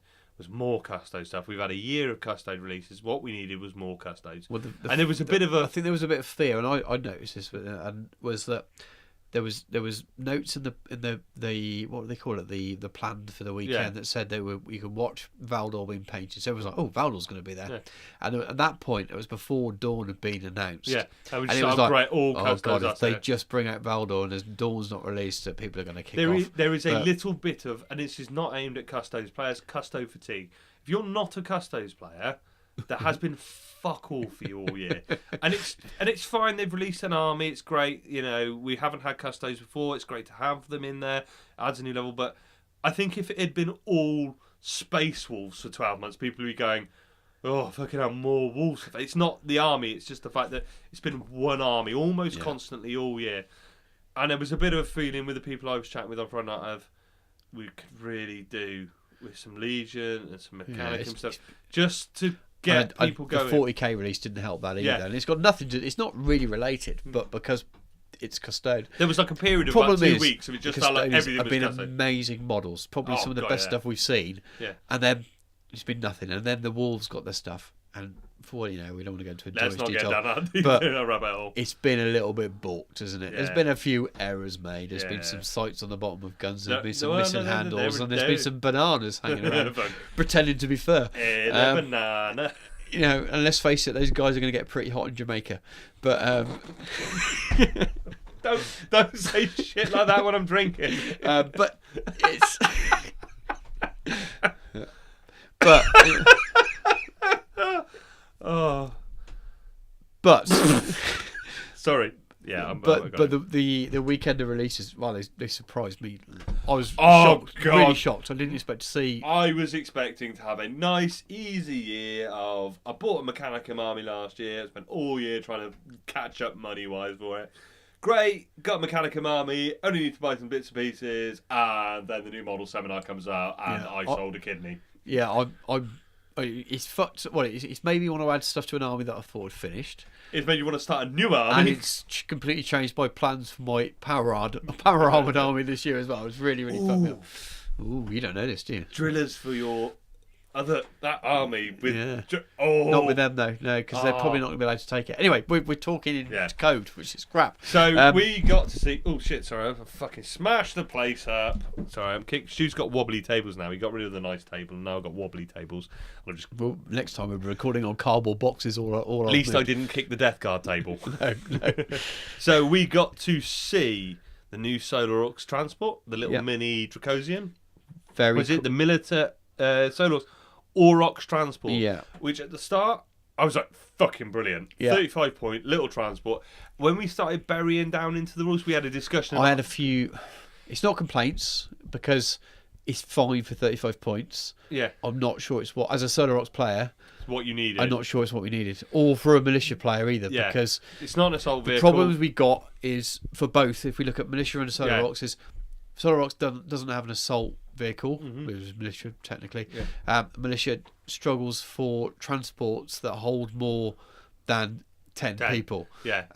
So the only way of sticking 10 of your militia dudes in a transport was by getting Arbus Lighters. Arbus Lighters or Rhinos with Survivors of the Dark Age. Yeah. So hasn't really solved that problem, though it looks cool. So it's a looks cool thing. Yeah. So it's rules versus looks cool. The Aurochs is also limited on what it can take because it's command squads. Yeah.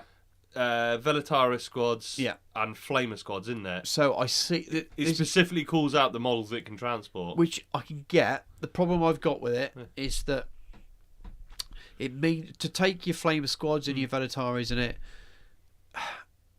It's cheaper than Dracosans. Fine, no problem at all. But the good thing about Dracosans is you're almost dual purposing them. You're turning them into a tank with. If you're going to put, they've got the heavy armor and the big cannon on the front. It's a Lehman Russ. Yeah.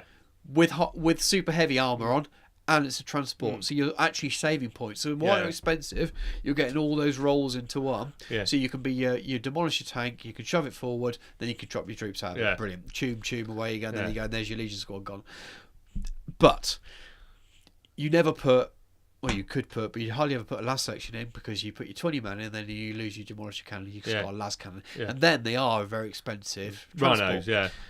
But these can't take a last section because they're only capacity 10. 12. 12. 10. 10. It's 10. It's 10. Yeah, it's 10. The only thing I could see is a Flamer squad in one because it's a cheap squad in a treat transport that needs to get close. So but their effectiveness is still that's still limited. It's gonna hit a militia army, and those 10 Flamers are gonna do work. Yeah. Against power armor, nothing. I don't own a Flamer squad because, as much as I like the models, and I kind of always stuck between that balance between nice models and my armies are getting softer now because I want to buy them all, but they still just do nothing. You don't want a unit that just does nothing against the units you play against week in, week out. Yeah, I mean the big thing for you as well is you have a limited amount of time that you can actually dedicate to painting stuff. You don't want to paint a unit that never totally affects useless. what I buy. Whether I paint it or not, that's different. But it never affects what I buy. It's a consideration because you think, why waste the time doing that if it's just going to be useless? I feel like with a 10 capacity, they're designed like the Tertio is designed to work almost behind an Aegis. Behind an Aegis, the Tertio is almost designed to work with the last section and the support section of Velatari, the support section with Flame, the support section with Axe Dudes. And the idea is they all sit behind the line, they get charged, and then you've got these different support elements. In a game, it doesn't fucking work. They just die. They die en masse to power armor, and everyone's got power armor. Because once power up, they'll shoot you to pieces.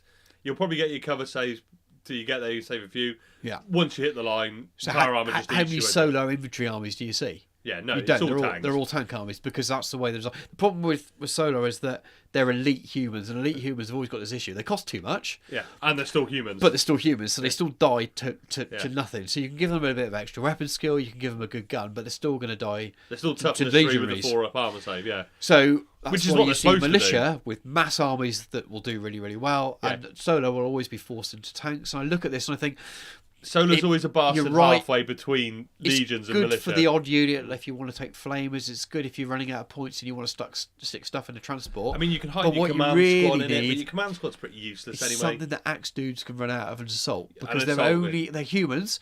They're going to fight If it at had an initiative assault 1 ramp, yeah. because they've got axes. Yeah. They're going to die to everyone. So the only chance they're ever going to get is hope that they get to assault and they get all the benefits that you can from Because the other assault. thing They're is, still going to die. because you can stick them in your Stormlord, but if that dies, it's strength 10 AP when everything's dead. Yeah. If you take him in a non-super heavy, at least even if it gets detonated, it's strength 4 AP 5. Yeah. You've got a chance of getting some out of it. So, yeah, if it had an assault ramp, I think, even if it was an assault ramp and 55, 60 points, Yeah. it would have been worth it then. So the only thing that got me, that's the thing. Looking at the model, it's amazing. So this is sounds like a moan. Looking at the model, it sounds amazing. When I looked at the rules, I just expected it to be capacity 20 because it would make sense then. It becomes the big bulk troop carrier for your LAS sections. I didn't expect it to become a troop carrier for your elites because your elites tend to find themselves in Dracosans, and you often find armies without any LAS sections because people run everything all in super Dracosans, elites. There's definitely the other thing though. To be fair, they have said there are going to be other variants. Yeah. And we've seen one rules pages. It isn't final, isn't official. Who knows what'll happen? But love the model. I will buy at least one, and it will make me buy a flamer unit. So all this moaning, I'm going to do it.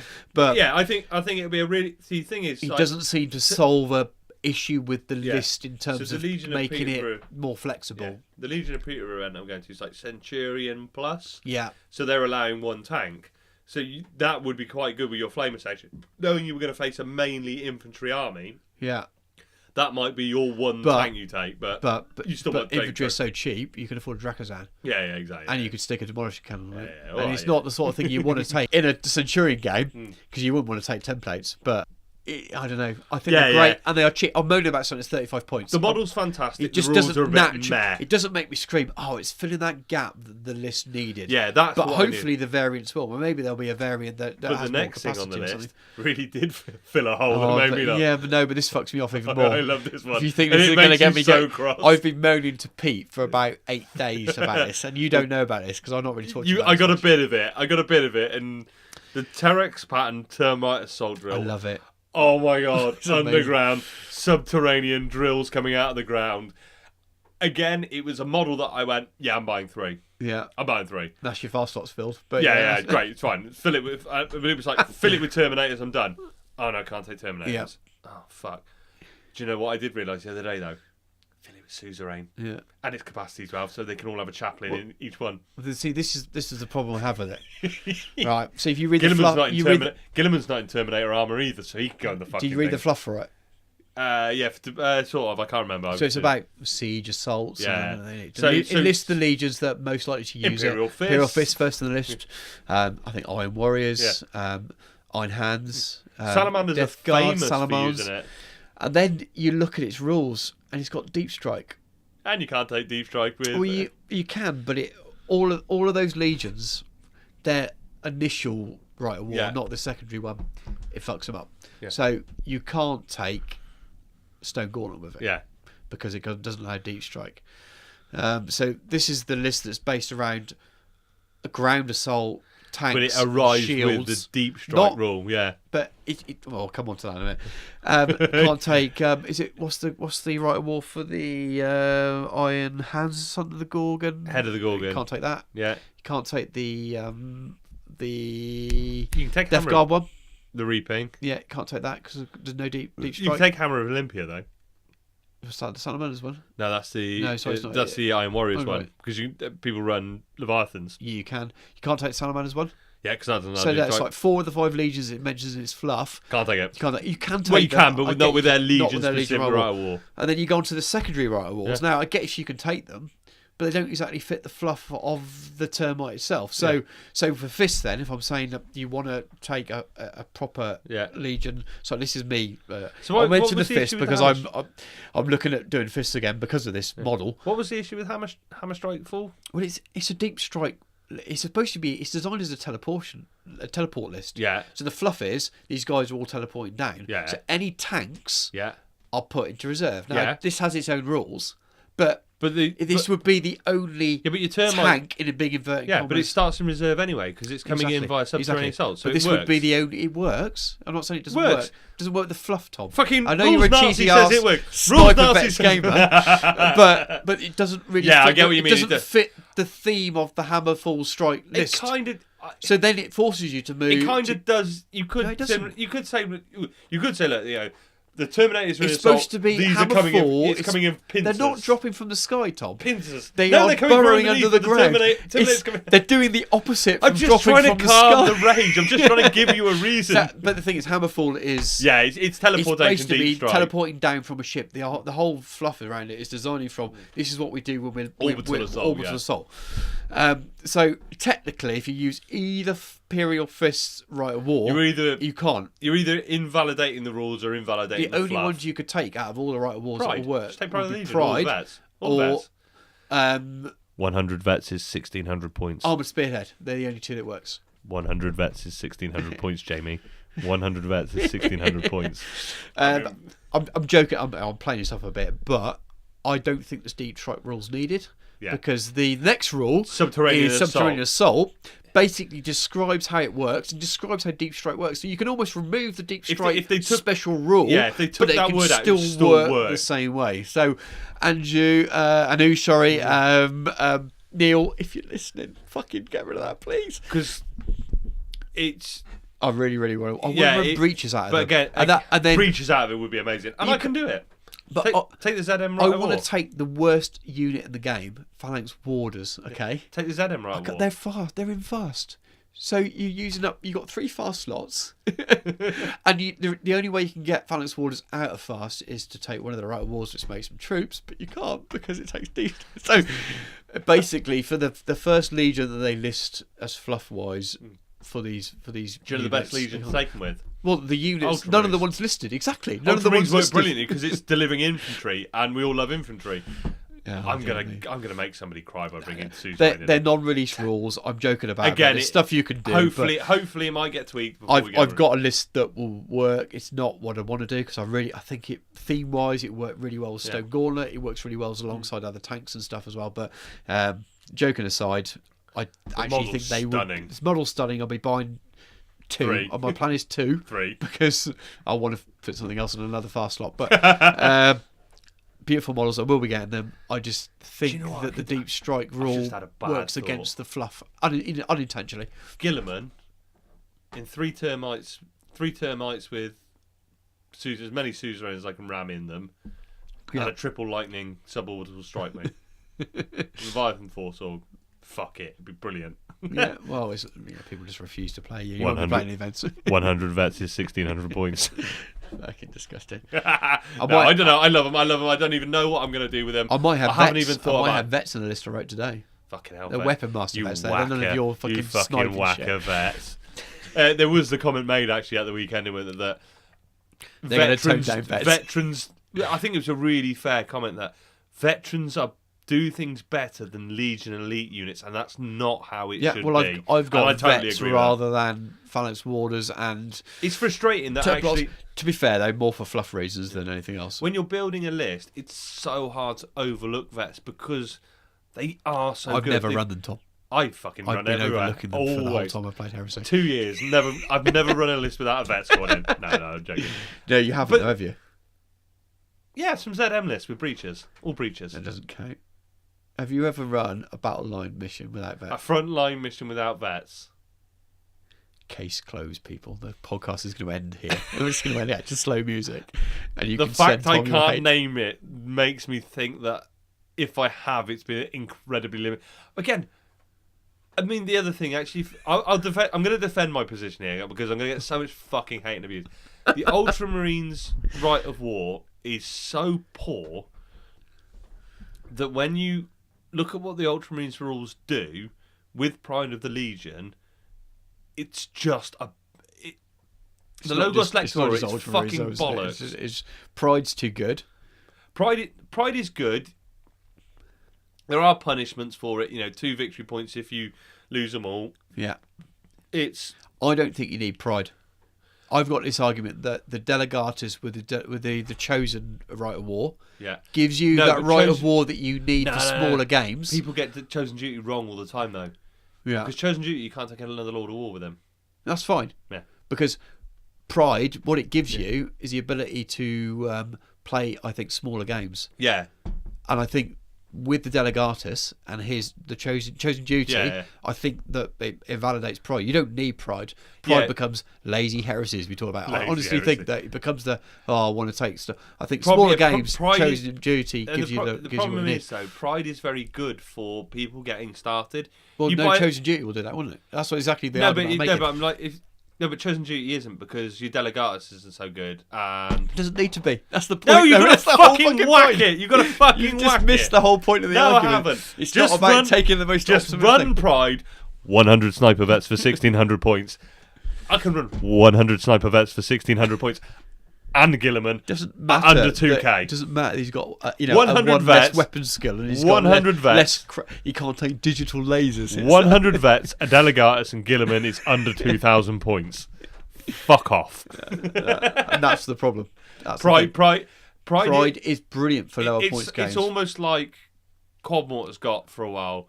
It's a crutch. It's very easy just to go, I'll go Pride. I know it's fine. The other thing that people forget with Pride that I've seen on a few lists is you've got to have more Legion Astartes than non-Legion Astartes. Yeah. Well, and people make a mess of that. I've fallen foul of it a couple of times. And people don't think about that. You've got to run more troops and vehicles. You can't just take an HQ, 2 troops, and then fucking whack the vehicles in. You can't, but I still don't think it really hinders it that much. No, but some of the abuse of Pride comes from people not actually... I've seen lists where I've gone, well, that's not legal. Well, because you've got 8 vehicles and 4 troops. And they go, what? No, Pride, you have to balance it. So there is some of that.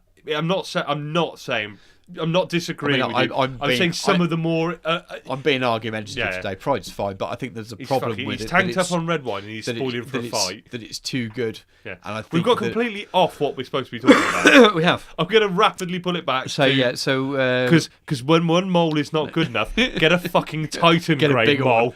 The Mechanicum Ordinatus mole. My willy literally fell off when I saw that. My bank balance is glad that I can't get this. I will be buying it. I don't care what it costs me. I will sell my child if I have to. It's a fucking tunnelling Titan grade weapon. I mean, the Terox pattern molars are amazing. Yeah. This thing's a fucking Titan grade one. What the fuck is it? I haven't even seen the rule. What the fuck is it going to do? What the fuck is going to happen when you... The Ordinatus rules are insane anyway. One's got a fucking volcano cannon, one's got a sound wave generator that brown noises half the infantry on the table and shit makes Ultramarines, we don't shit ourselves, makes Legion Astartes shit pants. It is fucking... And they turned up and there's a mole on a Titan grade.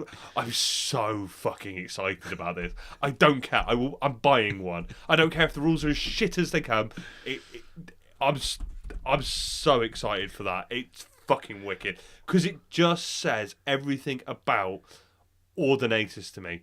They're just mad, utterly insane, mega weapons. They're completely bonkers. It's when the Mechanicum go and do what the Mechanicum go and do.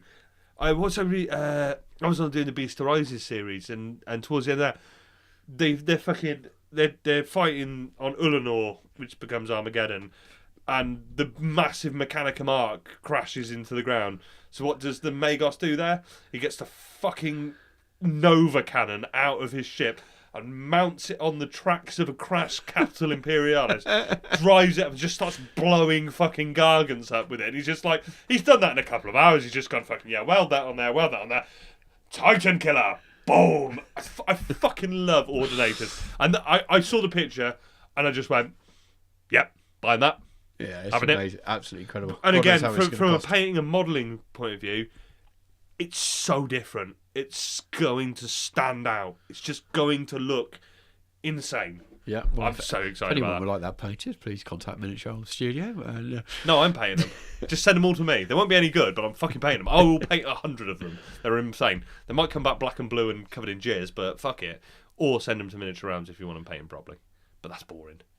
Send it to me. I'm going to have an arm. Fuck the 100 vets. 100 mole ordinators. Oh, I'm so overexcited about that.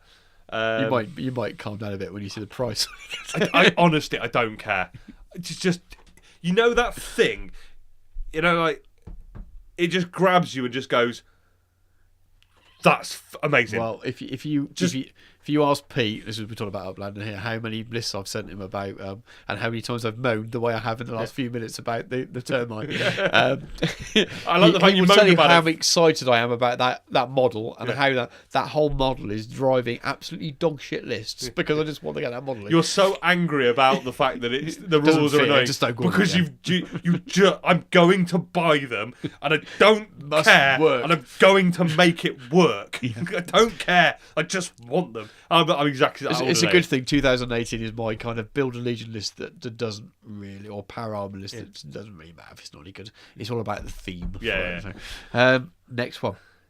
To sort of complete complete the trifecta of real kind of rogue trader, epic, early 90s, late 80s Other thing stuff. I got obscenely overexcited about because I've seen I saw Matt Woodsmith's and Pear's Mark 1. Well, that's what I was just introducing before you started. I don't care. I'm so excited about it. I'm fucking so excited about them. Oh, they look. It's beautiful. Yeah, it's well exactly. done. We've seen a Such few. a good We've job. seen a few conversions, haven't we, in the last couple of years? And they got me so excited. And I bought some with thinking about doing it. And sold them to changed my me. list. Sold them to you a couple of weeks ago. And now I wanna so happy I sold. And do you want to buy them back? No. If anybody would like to buy I think the market value of those has gone down to 50p each. Tom. If anybody would like to buy two 50p each. two plastic land speeders from me, they are £85 each to fund my Ordinators fund. But Mark 1 Rogue Trader style. Yeah, and land it's speeders. Warhammer exclusive or event exclusive. It's gonna be event with exclusive. with those crew. I've heard rumours that it might be available with different crew. Who knows? But If it sells well, then it'll go. But I will be going Beautiful, to Warhammer love it. Fest and I will be buying. a few people haven't liked it. I think it's just style. It's a style I thing. think it shows your age as well. If you I remember don't the older ones, I don't necessarily think it's.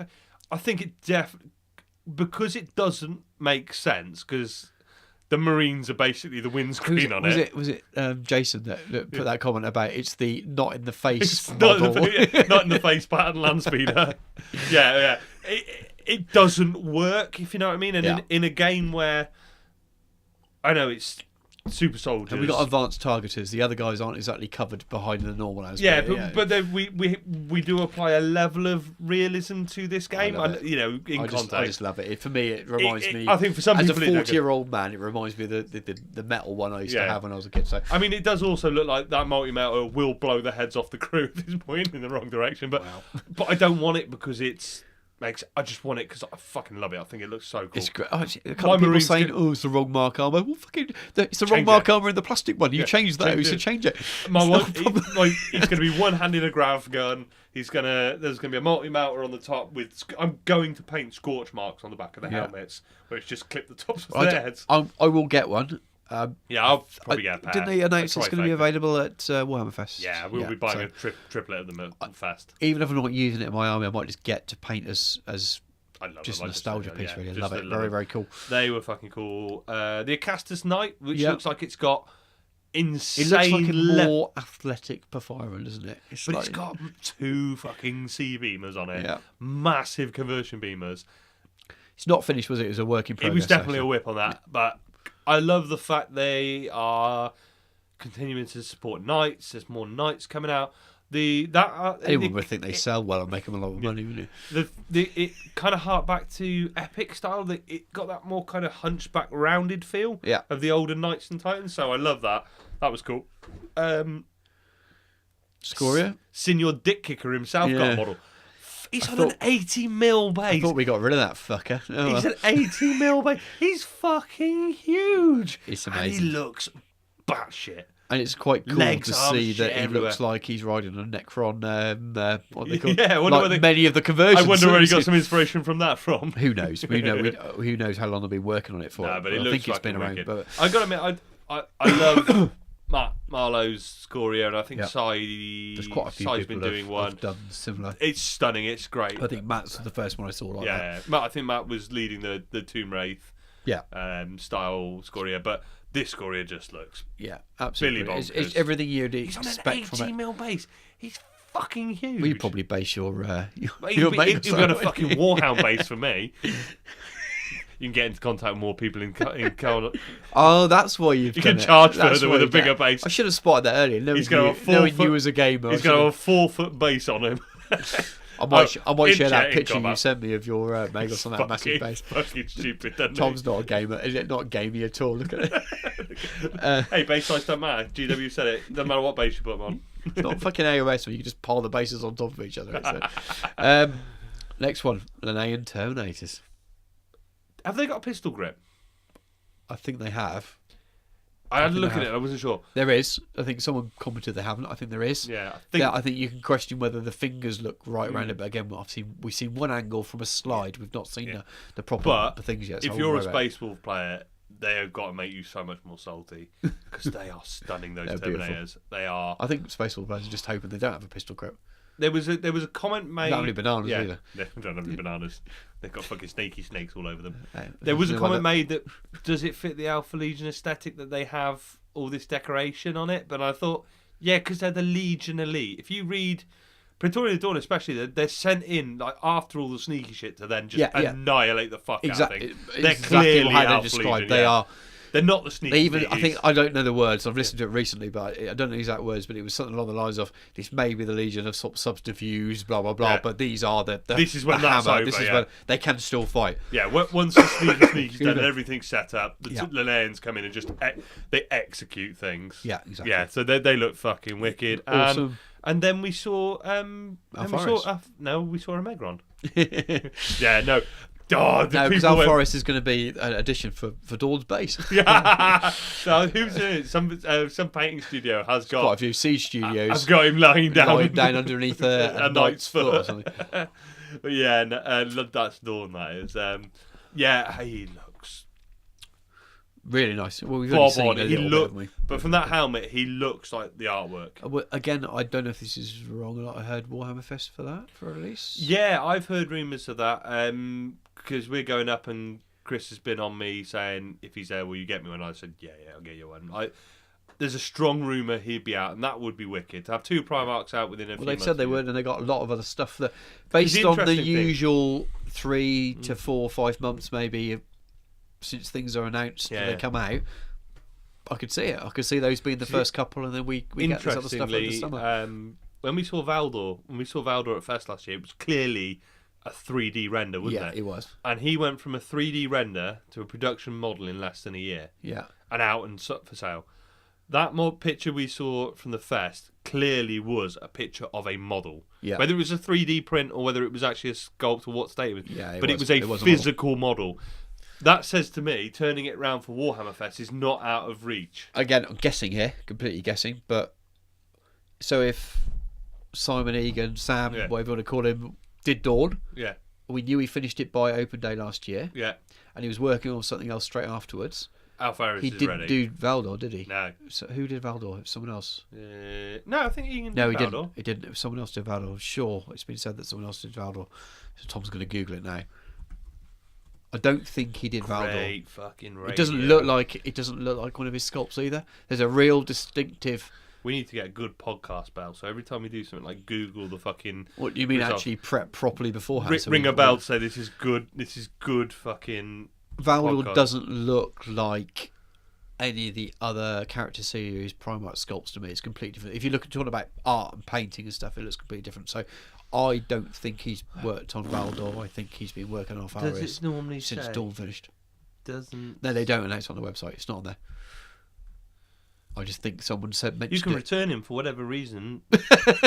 Anyway, fucking return him and get them to cut the big bird off the shoulder. You mean? I'm not on my comments to pass. I know my comment is I fucking love the paint job.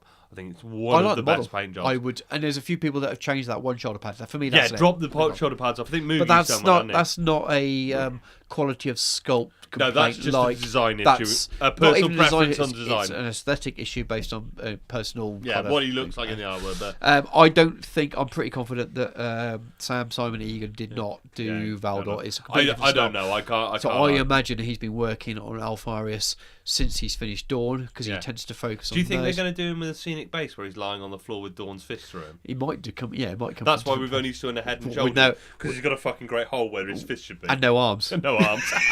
If you haven't read Praetorian Dawn, sorry. No, fuck him. It's only too late joking. now. Then we saw something we'd never seen before, and we've been crying out for ages that we've never ever seen before. We saw the anti-romantic purvase for the Dorado. Because we only saw that 2 years ago. Yeah, and Duncan Cormac just built and he built an amazing one. And 2 weeks later, it's like, yeah, here it is. And if it's true to what Forgeworld has said, it'll be out for sale in the next 3 months. Yeah, I think it'll be quick. I think it'll. What did we get released? We're recording on a Friday. What did we get released today? It was the hired guns and the just Necro. no Pavoni, not Pavoni. The one of the transfer sheets. What's the the night one. Night one. A house. Tyrannus? No, not Tyrannus. I was literally here 3 seconds ago, and I've just googled it again. It really doesn't matter. Does the Now School of Doggador. Yeah, that's them. Their own transfer sheet. Transfers and that. I like them. House Veroni. Veroni. There you go. That's why I said Peroni. I was thinking Peroni. about beer. That's what it was. Right. Anyway.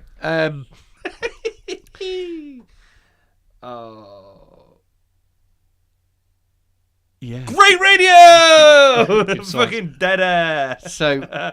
Oh, fuck. What's next? Oh, sorry. I got distracted. The missiles as well. Yeah, cool. So we don't know what they're going to be yet, but they look. I've heard AA. They're going to be dedicated anti-aircraft missiles. They're pointing at the sky, aren't they? They're pretty big. They don't know they're designed to take out infantry. Yeah. So 4 Hailstrike missiles, 1 use Hailstrike missiles. Could be quite cool. Something like that. They're going to be. Because the Derrideo, what they really need is the ability to fuck with more armour. It's quite. I mean, a Derrideo is going to be in my next list because it's. It's so bad at AA, but I thought, might as well take it anyway. No, it looks awesome. It's nice to have different weapon options for it, I suppose. Was that nearly it? I think we saw I want to mention this because I think it's really cool. We saw one picture that Lex put up in Crusade and Heresy of a unreleased and not to be released at this stage Cortis Dreadnought. Forgeworld, get off your asses, release it. I think it looks really, really cool. I'll have one. Apparently, it looks too. The word was it's not going to be released as it stands because it looks too close to the normal Contemptor. But then a little bit more work on it, which wouldn't be out of range to make it different. I don't think it needs it. We all like. Well, we're completionists and collectors, aren't we? We like if we're running a Cortis, we want to make it look different to a Contemptor. How do you differentiate? If you're running more than one on a table, I like. It looks like it's got a kind of theme that's based on Mark 5 armor. Yeah, it's almost like it's bit kind of patched together. So it's got the studs and stuff, and that seems to make sense to me for because Cortis would be a bit like that. So I'd buy one because you could sell it with the 2 close combat weapon options, which is what most people run. If it stops people using the plastic one with those straight legs as a Cortis because the model's cheaper, therefore it must fit the cheaper points in the game. I was looking at my cabinet the other day, and I've got my Derrideo, my Mortis, which is my Calth one, and my the dual, the relic Contemptor I use as my Cortis. Yeah, it just looks like it needs a shit, doesn't it? Really? And do you know what? I really like the paint job on my Mortis, my Calth one, because it did a nice job with it. Yeah. But it looks piss boring. It's the legs, isn't it? And we know that the RFI guy, so Michael's got, is it Conrad Kishi talks about, who's designed third-party legs, which is really cool. Yeah. So, if anyone at Forgeworld listening, someone third-party is making some legs because there isn't something for this. Make us a fucking Dreadnought. So, release that Dreadnought. Release the Dreadnought. Hashtag release the Dreadnought. Obviously, don't delay any of the stuff we talked about earlier. No, fuck them all. Fuck everything. Fuck Alpharius. Bring us a Dreadnought. No, Termite first, please. But not right now, because I can't afford one right now. Just a little bit later in the year. Now. Yeah. Basically, I had to go and see a doctor after the Heresy Weekender because I had been hard for Heresy for more than about 24 hours. blown away by It was fucking stunning. those, especially the mole and the termite and the Solar Rocks vehicle. Just didn't see it coming at all. Just wouldn't have guessed. Didn't think we were anywhere close to that kind of stuff. We get it with all the Forgeworld days. We get stuff out of left field you never thought of that just pops up. But there was I think quite a general consensus that is it worth it this year? Oh, we got Necromunda, so there's obviously nothing for Heresy. Yeah. And they just blew shit out of the water. And the best thing they did, one of the best things they did, all the stuff that went up for pre-sale, so Dawn, Valdor, the upgrade kits, everything that went for sale, went up on the website, on Forgeworld, with a release date for it. Yeah. So we know when everything's coming. Very smart. There's the scalpers who still stuck them on eBay. Yeah, and there will be people who buy it, because people will go, I don't want to wait 3, 4, 5 weeks for it, I will pay it. But for the majority of people who went, yeah, fuck it, I'll wait 3 or 4 weeks and pay 60 quid for my Dawn. I feel sorry for the people who got there after midday on Saturday who couldn't buy Valdor. It seems a little bit of a shame that you try and force the one per person rule. You say it a rule, but you don't try and enforce it. They have countered that by giving everything a release date fairly quick. They have, but I'm not only moan, and it's a minor moan. I wasn't there. Yeah. If you're going to say that's the rule, don't hold off. You've got sales over 3 days. Just stick to it till Sunday, and then free for all on Sunday. You're still going to clear your stocks. Those people that are going to want to buy them in bulk to sell them on are still going to buy them. The other thing that we talked about for events as well that did well, Community didn't drop a post at 9 o'clock in the morning with absolutely really fucking everything in it. We had stuff, and actually I think the post even at the end of the weekend still didn't have. It still doesn't have now. It's nice the to community, have the community website is great. The excitement. It works for the community by itself works really well. So your Garrows, your Battle Bunnies, your people sending you pictures. I enjoy chatting to Side Davies and you chatting to Winless and stuff. Yeah. It's quite exciting to get messages, the grainy pictures and stuff. I know they want to keep control of some of it. What's nice is by the end of the weekend you've got a decent quality picture of everything. You can have a really good look at everything at the end. But there is an excitement and a buzz. Experience by not being. I'm jealous of not being able to be there. One of the things we said, I think, from one of the last ones is, what was the point in going? Because by 9 o'clock all the pictures were up. We knew everything. And you knew the contents of book 7 before Saturday, didn't you? Everyone bought it on the Friday night. Yeah. So it was nice to have that. Well, but that wasn't so much Inferno, because that was community driven again. People putting posts out and stuff like that. But it was, I think it was like the open day or something. It was like, well, what was the point of going? Because everything was out on community by 9 a.m. and it all had better picture, and it towed a nice balance. There was a community post with some good pictures of stuff we already knew was coming, and like Borgia was putting models out over the weekend. Our stuff was being shown. He was adding stuff to his cabinets. Got more stuff out, didn't they? And I thought that was really smart. Ooh, like the drop pod. We did. So I think that was mentioned in one of the seminars, and they then brought it on the Sunday. And it was only like a 3D first draft. It was like a 6 to 12 months. It was a print, wasn't it? But it was really good to see it, and it kept the buzz going. And from a commercial point, from the company point of view, it kept the buzz going all weekend. There was new bits all the time, reasons to go back round the displays and talk to them again and see more stuff. As someone not there, it feels like there's a reason for paying your £75, plus your hotel and all the other stuff to be there rather than just sit at home. I look like I've got the all clear to go next year, so I'm allowed to, as long as it doesn't fall on my anniversary. Isn't it? The only reason we're not there this year, aside from getting tickets, and I think we probably would have been able to, given the way ticket sales went, was because of Tarsus in 2 weeks' time. So we'll be rejigging around that. I have the commitment to go and running weekend in the first weekend of Feb. So I actually was down there on the Sunday. Yeah. I was swimming on the sea on Sunday. It was fucking brilliant. I love being in the sea. For you, but fuck me, it hurt running into that sea. I took half of my clothes off and ran in the sea. It was brilliant. People in Ilfracombe fucking seafront in their fucking Raymax on. These old people on their getting off their boat strip. I'm fucking running down the high street with my t-shirt off, screaming, going into the sea. I was literally covered head to toe in mud as well. I looked like we had a massive mud fight. I mean, literally, within 20 minutes of leaving the hotel on the run, I was throwing up at the side of the road because I'd eaten sheep shit because somebody had thrown it at me. Adult behaviour. What I will caveat though is, I'm one of the youngest there. So it's not him, it's fucking hilarious. But that's moved a weekend back. which clears the first weekend in Feb, which is usually the weekend of the Weekender. Yeah. So that means I should be able to hit the Weekender and go running the following weekend. I think it'll be popular. The bummer for us is I think it'll be really, really popular again next year. Yeah, well, I'm just going to go and like scream at Forgeworld until they give me a ticket. But we'll work it out. We'll get there. Yeah.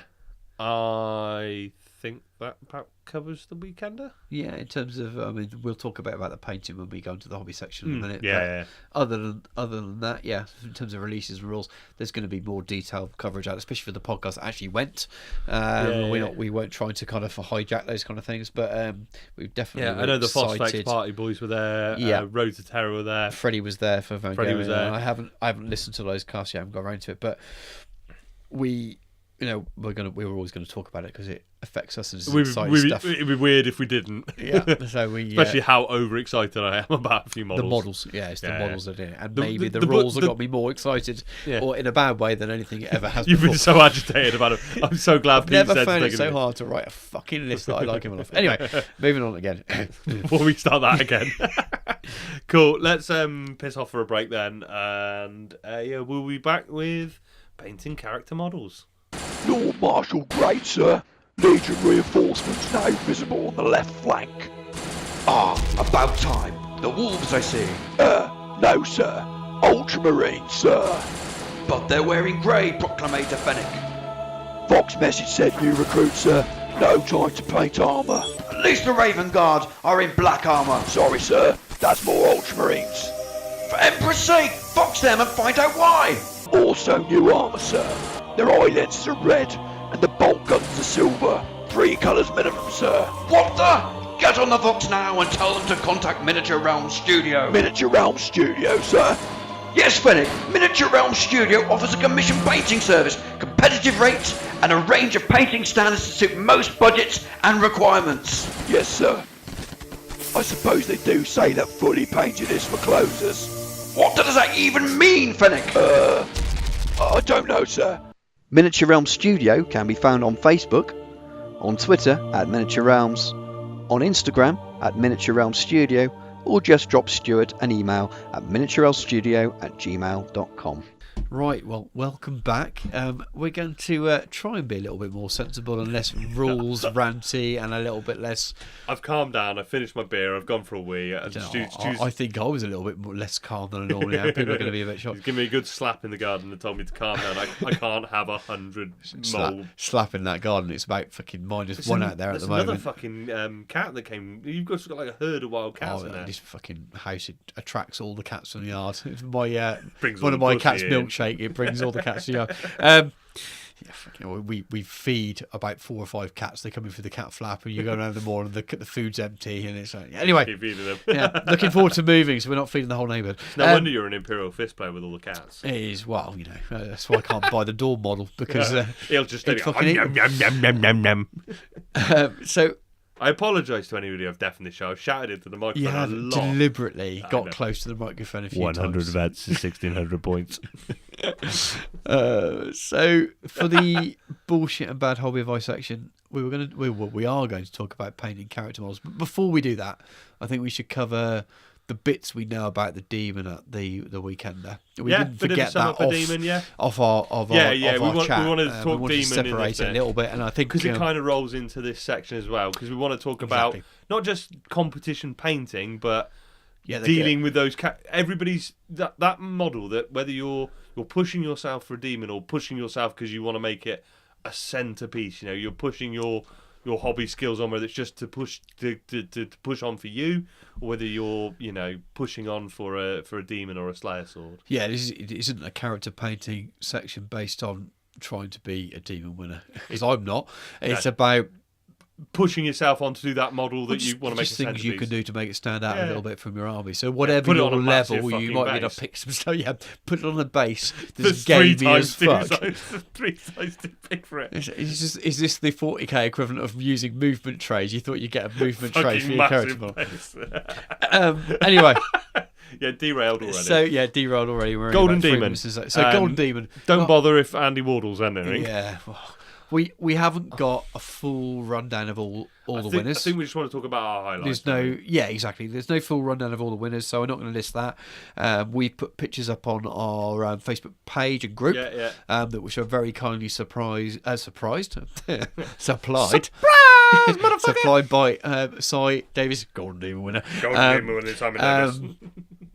On the day, so he took pictures so I could share them. Fantastic, but as typical with all GW events, they don't like the cabinets. Seriously, GW, Forgeworld, all of you, events team, talk about lighting and miniatures. LED strip If you lights. can light them in a Dettol, if people can in their living room can light a Dettol case, you can light that stuff. The amount of money it takes, it's not a cost thing. This is wanting to do it and make it look better. Yeah. Please light those cases better because it's so hard to see. The first time I went through the pictures, I missed Neil's Eidolon. Yeah. And we know that's a stunning Well, model. I've seen it. He's posted pictures of it since, and it's stunning. Absolutely incredible. And it was just the lighting. I just went, oh yeah, Eidolon. And it was until the second one, no, it's Neil's Eidolon. Yeah. It's really difficult to see. So in a space of about half an hour, sent me about 100 pictures, which I uploaded, which nearly broke my phone and wiped the battery down. It looks like there was a good turnout, more than I thought there might be, considering a sort of the noises we heard before the weekend. I think people. It's got a rep as a demon people want to win, though. It has, yeah. It's got a reputation for being quite a high standard. Very high standard, smaller pool of people as well. So you got a little bit elite. Yeah, I'd say elite, definitely. And then they dropped very, very close, I suppose, in terms of prepping for painting the Necromundan sections. A 10-woman Escher gang to Golden Demon standard that time period is just to get it finished is an achievement. That's pretty good. But I want to mention Maggie first because I have had the privilege of seeing that in the flesh a couple of times as it's been whips when I've seen Andy. And it's gorgeous. Even the pictures don't do it justice. There's so many bits of Andy in there. There's some really beautiful, subtle reflections of light in the NMN. Yeah. The choice of colours. The flesh is unreal. There's the use of smoothness in the right places. The flesh is smooth. It's all very smooth, to be honest with you. Well, it is, but it isn't in the right places. So, like, the NMN is smooth, but it's still got texture. It's got feel of metal. Yeah, it doesn't look be crisp. smooth and have There's some real nice. Where you place the light with it, but it honestly, I followed the bits of it that he showed, the small snippets, for a long time, and you knew it was going to be something very, very special. And for me, based on the pictures I saw, and I admit that I wasn't there, so I've not seen it as purely based on pictures. I'm not surprised that. I suppose, knowing before the event that he was doing that, you could guess he was going to. I haven't heard, but you can guess he was going to enter it there. I hadn't seen anything else that I thought that was going to kind of challenge it. It was whether someone was going to bring something that was a surprise that we didn't know they were working on, and then looking at the sort of pictures that I saw that were sent. For me, it was standout, even though there were some absolutely incredible other things there. It was different, and that's the thing. I think it felt like something that could be entered into one of the European. Yeah, it felt like it could be at San Silvano or something. Exactly. It didn't look like something you traditionally see. I'm glad you pronounced that rather than me. I probably butchered it totally, but it didn't look like something you traditionally see at a Golden Demon. And for me, I think that's absolutely fantastic. And that's not a criticism of the heavy metal style in inverted commas, but it shows that within the Games Workshop hobby community world, there's some room for diversifying the painting styles within the system, the game systems themselves a little bit. Hopefully, it's a push on for people to say, because to me, actually, the two models that stood out to me were Neil's Eidolon, and Maggie, and they stood out for different reasons. Like I said, Andy's Magnus was San Silvano, European style, beautiful NMN.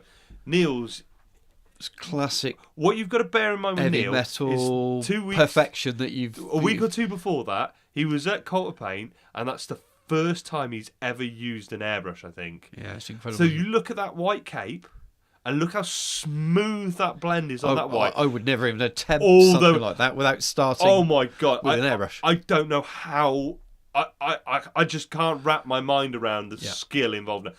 But it's two styles. Yeah, of course. Neil, I will say, is, and I don't mean this in any detrimental way, because if I could paint half as good as he can, he is the pinnacle of heavy metal painting to me. Yeah. That crisp, clean style. And it's not drawing an edge highlight around every sharp edge. It's putting your edge highlights crisp in the right place. Absolutely every aspect of the way you paint. Yeah, it's pinpoint sharp, pinpoint clean. It to me is a pinnacle there, whereas Andy's a pinnacle in the other style. I think Andy's was that bit more. And I think I think the difference helps maybe as well. Yeah, I don't know who was judging. I'm guessing.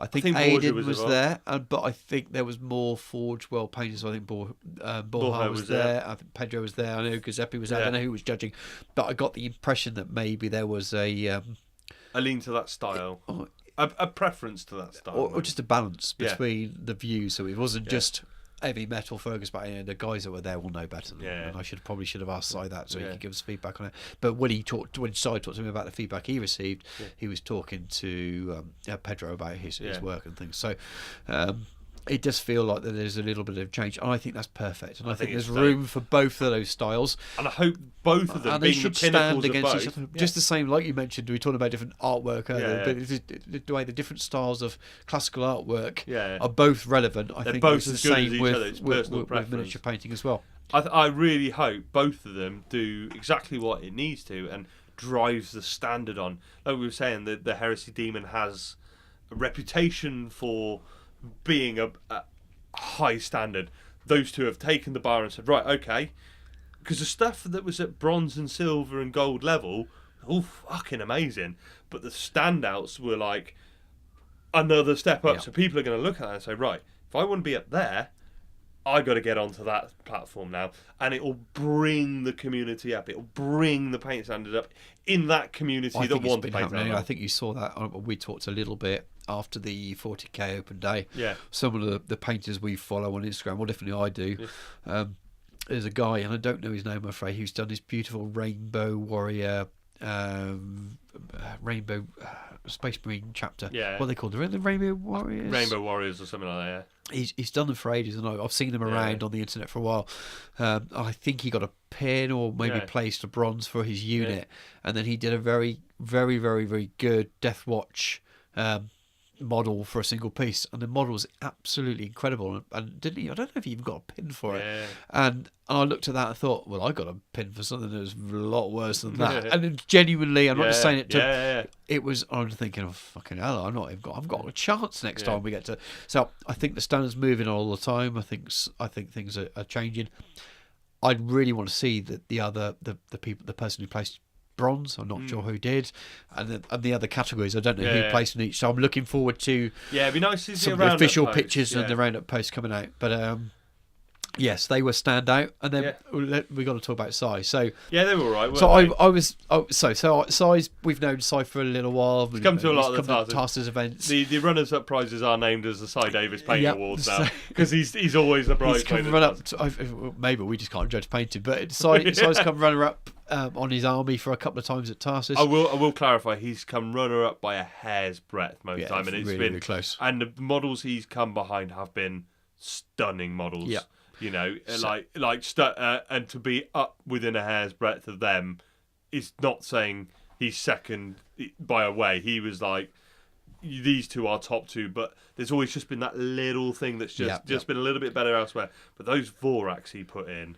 Well, absolutely incredible. I mean, so he's an MKA painter and a cult of paint painter, and it shows he's gone and done his NMM courses. So it shows that doing these courses really helps grow and build your skills. You can see his progression through I was talking to him before this, and he was rushing to try and get two entries in, and he'd already done his Voraks, and he was rushing to try and get one of his tanks in. He was doing freehand, and he was genuinely not. I genuinely thought that he wasn't even going to pin. Yeah.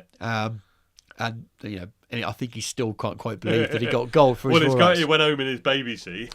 Yeah, and he's got a baby and a demon. I've genuinely, it sounds really gushy now, but I've not been so happy for someone, but just because he's so humble and didn't think for the world that he'd ever win. I'll and not just got a pin or got a bronze, the guy got a gold for his Horus, and he's so happy, and I think it's absolutely fantastic. The and it shows painters out there that actually you go and do some courses, you apply, you try and practice some techniques and push your boundaries a little bit, and you never know what might happen. But I'm looking forward to seeing him in the flesh when he dropped his Salamander's Malcador a little while ago.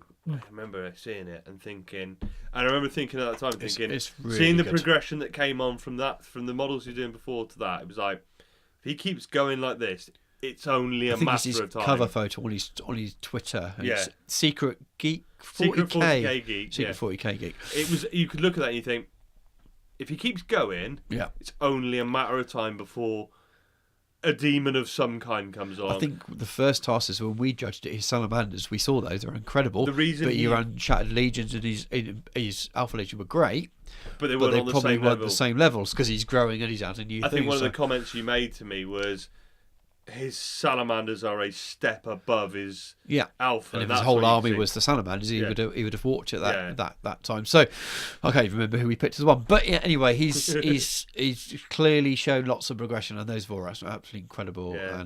And it's one of those things. And people ask me like, I can never paint like you and Stu do, or I want to paint. And I was like, it's just time and practice and pushing yourself, and that is, you go to. I mean, we were talking the other day, weren't we? And I was sort of saying I haven't really done much with blending since Cot of Paint because I needed to rattle out some infantry, so I needed to hit stuff.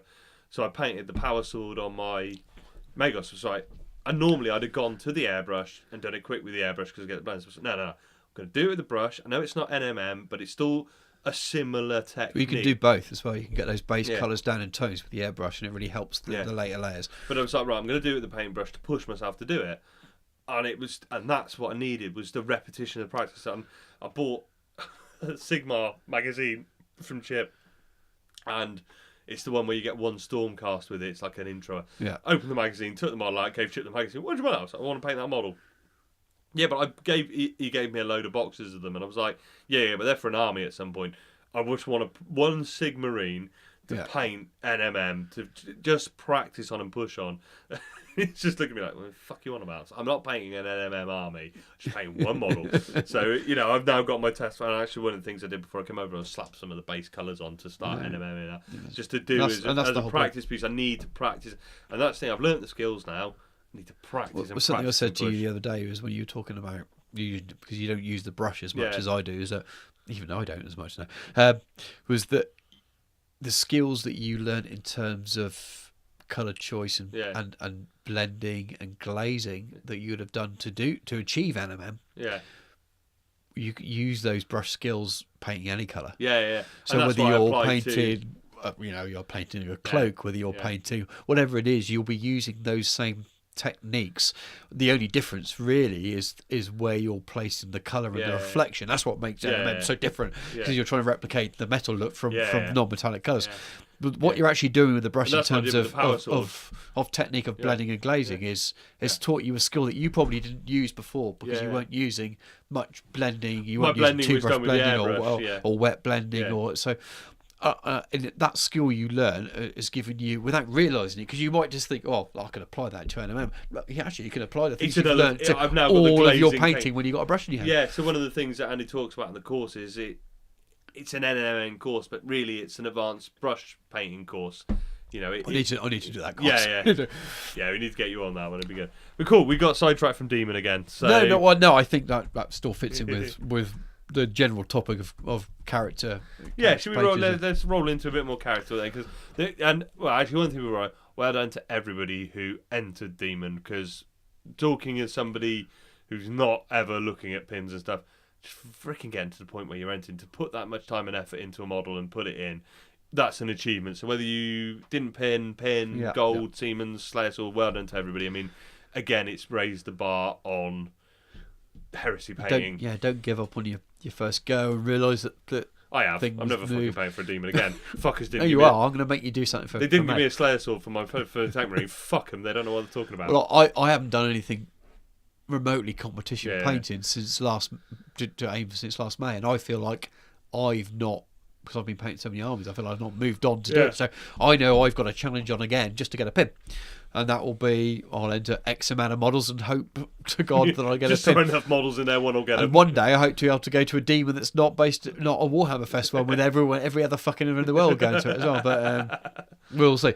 So character painting. So it's all about approach from it, really. I mean, a lot of my approach for character models is based around the brief that I've been given by my clients, but I still kind of, within a sense, and it sounds bad, but do what I want to, and I have. Well, that's what they're paying you for. Is they give you an idea and they like your interpretation of models, so they want to see what you do with it. Yeah, absolutely. So, I mean, if you define character, it could be just your sergeants. If you're inclined that way to really make something different on your sergeants, I tend not to. It could be it's a model you want to stand out from the rank and file. Yeah, it may just be one model in your army that you want to spend extra time on. It may be sort of several models that you want to stand out from a big crowd. So, especially if you're not painting just Heresy stuff. So back in the days of fantasy, you might well have 4 or 5 champions in different units and stuff. So you might have quite a few characters. But I'd definitely like a centerpiece model, if not 2 or 3 things you can spend a little bit more time with. Gives the army a focus. The thing to bear in mind, I think, first of all, is not to try and put too much pressure on yourself to turn one model into something that's incredible, get frustrated and then not finish it. The best thing you can do is to start it and make it match the rest of your army so it's gameable. That sounds like a really bit of a cop-out advice. Get a base level down on it and then build and build and build. Build a bit more. You can always go back to models and add more. Yeah. So I've just finished Mortarion. Pictures you will have seen if you follow our stuff by now. I've not posted it at the time of recording. He's sitting there staring at me grimly now. And I used the same initial techniques on him as I did on all the rank and file and the death card that, as I say, if you listen to this, you've probably seen the models that I've just done. I airbrushed the base layers of it, and I did the first sort of few stages the same. I've even done glossing and oil washing the same. What the difference I've done, and I think this is one of the major things for characters, is don't paint them the same time as you paint a unit. Yeah. You might want to get, if you've got a colour in an airbrush, you want to get a base layer down, you might want to stick some colour on there, but then put it aside, finish everything else, and when you're painting a character model, I like to kind of lose myself. Give it the time it deserves. And whether that's, listen to some music or listen to an audiobook or something, I almost want to be kind of lost in the character of that model. You can go as far as you want with it. You can listen to an audio book that relates to the model you painted and really get the feel of it. Yeah. Whatever motivates you that way. But as much as I productionise stuff, when it comes to a character model, I like to make sure it's kind of just me and the model. That sounds quite cheesy, but you sit there in your pants with your candles going, just me and the model, zen motherfuckering it. And a lot of it is applying the basic skills I know, but then refining and just adding extra layers. And by only doing it by itself, so not focusing on anything else, you're giving yourself the time to do that, and a lot of it boils down to time. So you're saying, well, the other thing is, I think on that, don't be afraid to put it down and walk away. Oh, definitely. The amount of times I've overdone something, and actually if I'd have put it down and walked away, come back 10 minutes later, looked and gone, yeah, actually that's fine, So focus on the model. When you get the fatigue, when you get painting fatigue, and you think, start cutting corners. When you're just ploughing through a unit, you can kind of get away with it. But when it comes to character models, let's put it down. At the end of the day, you might have an event to paint for or something like that. But if you've planned it out right, just leave it to tabletop standard. You don't go back to it. Don't rush stages in order to get it out for gaming. Go back to it, especially if it's a character model. I've looked at armies before, and you look at it, and you look at an army, you think it's all a good standard the way they cross. Yeah, that looks really good compared to an army where you can see what bits haven't been finished right and rushed, and there's a few really standout bits, and then bits have been rushed. I'd rather see an entire army at a good standard that could then be worked up and up and up than a couple of stunning models and then the stuff you think, he's rushed that or he's not finished properly yet. Yeah, that makes sense. Something else I do is think about the way you've maybe painted a normal legionary and kind of analyse it and say, what would I do if I could spend as much time as this on a want? So the fact I didn't have to paint 40, 50 models, these are units. If I could just spend as much, if I only had to paint one, and it would magically multiply into all of my tactical squads. So when you go to the Jack Eldridge School of Modelling and Painting, where you obsess over your Breacher squad has had more time in the build and paint on it than most people's Primarchs. Yeah, exactly. So it's that kind of thing. So what would you do? And just think, you don't have to do it, but you got to think about, well, what would I do? Okay, well, I wouldn't paint his eyes like that, because that was a quick job. Instead of just dotting white in and whacking Lammy and Waywatcher green like I do on most of my lenses, I would say, well, I'll paint that in and I'll add a highlight. And I can't talk to you on an audio podcast about what techniques to use. It's about giving you ideas. So what would you do if you had more time to take it to the next level? So think about, I know what I actually need to do to make that better is actually take more time and paint a thinner line here, or do a little bit there, add a little bit extra colour, so painting that detail that I'd normally have left the same colour as that metal, or it's those kind of little things. It sounds very simplistic, but it's those kind of little things that will make a real difference to the finish you have. And then the other details is, especially when it comes to Heresy, is the little weathering bits, not the sponge chipping, but it's painting stuff with a brush, maybe, rather than sponge chipping. So actually painting the shadow underneath the chipping, painting in the oil streak, rather than just doing an oil wash and whacking your white spirit down it. So you're going in with a pre-mixed colour and going in with your smallish brush and painting a little bit really here and detail. I think we're looking at Mortarion now. I've got him on his scythe, and I've gone in with some inks, and I've just put a few little dots of green near some metal to give it a different tone here or there. It's really kind of trying to build up layers, but it's all about having fun with it, really. Yeah. Looking at it almost like a painting and think, well, I want that little bit of the model to say this or that. And then the other side of it is reference material, because it's very easy just to think, well, I've got to paint white, then blue, then edging, and it's done. Well, how do I make the character model different? Well, looking at artwork, looking at pictures, looking at paintings, really looking at the difference in tones and shades and what makes the details different. And that will give you ideas of where to stick those extra details that might be weathering, might be colour changes in metal and things. That's the kind of thing I will do to make a difference. And then obviously basing the character series stuff at Forgeworld does it for you. You've got these incredible bases, absolutely amazing, that are models in themselves. So I tend to paint them as they are models in themselves. So I paint them, treat them like a tank. So the Mortarion base that I've done, I've painted it exactly the same way as I would paint a Rhino. I've treated the metallics in the same way. I've treated the armor plates the same way. I've put the weathering powders and rust and stuff on to give it textures.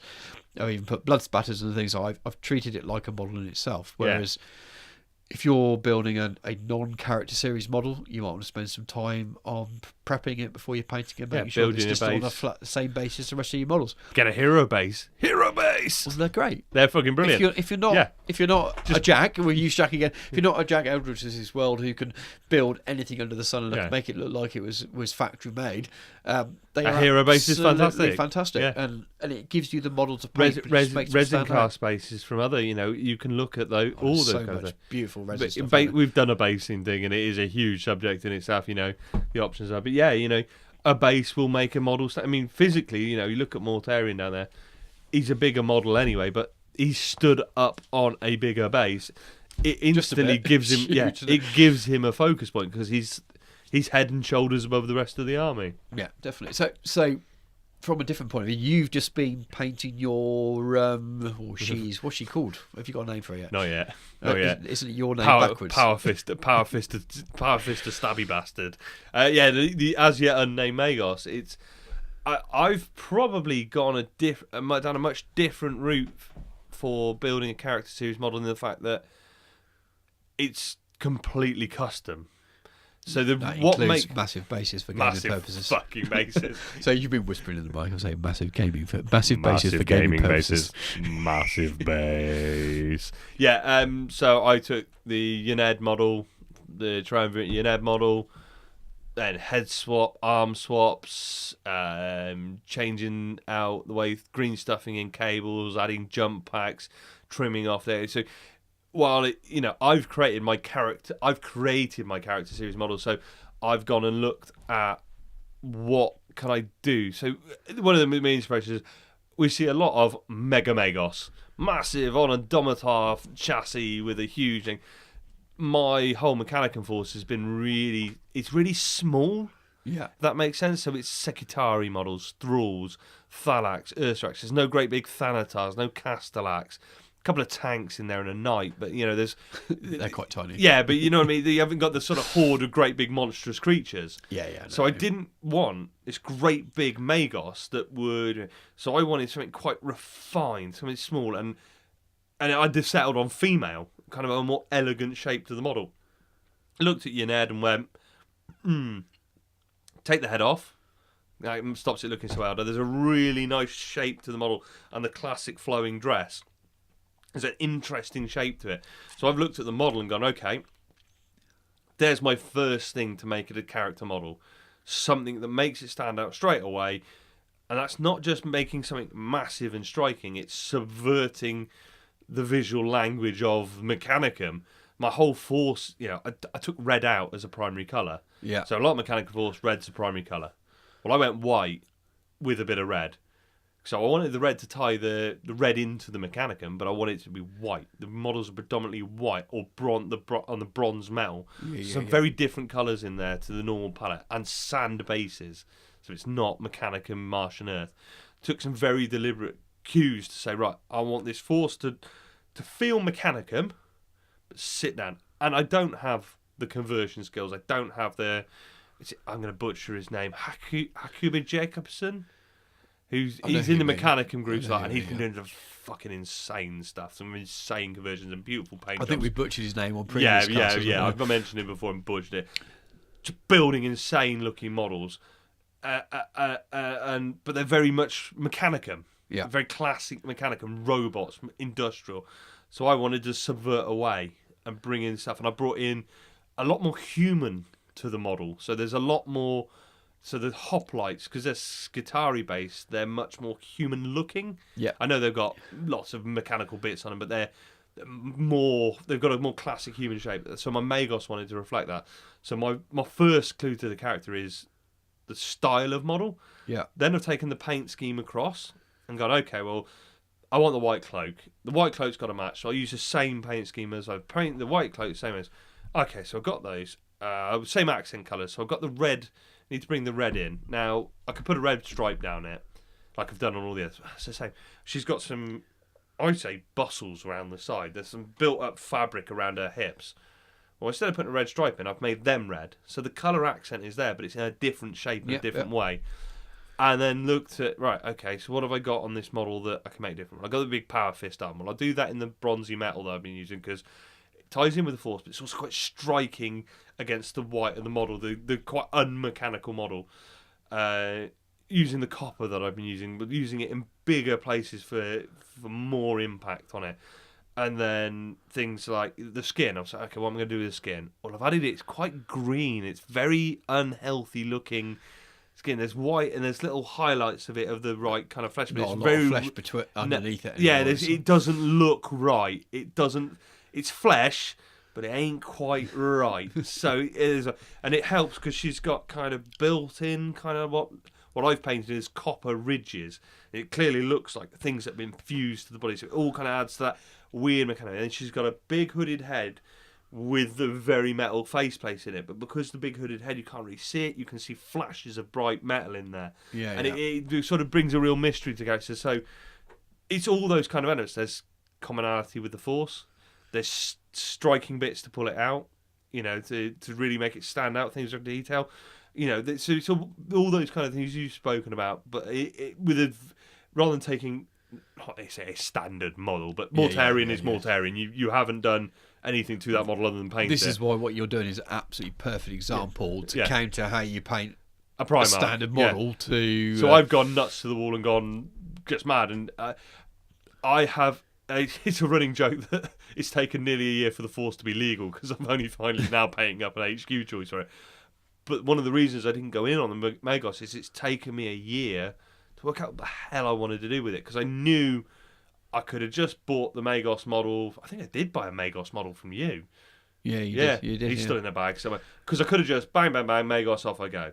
Yeah. But I was just like, no, that's not what I want. and I'd had plans for it, and I changed my plans for it, and suddenly I had that. I can't even remember what I was looking at, but I picked something up, and I think I screenshotted it, and sent it to you, and went, I reckon I can do something with this. And you didn't give me a very confident reply, kind of, okay, because I don't think I gave you a lot of information. I just went, I'm going to change the head and put a power fist on it. It'll be great. I think originally it had weird legs or something. Yeah, and I was doing some kind of weird shit with it. And I was like, that'll be fine. And it's evolved. But when you just get that, that's what I want. Yeah. I looked at it and went, that's what I want. I don't know exactly how it is yet, but that's what I want. And the form and the shape was there.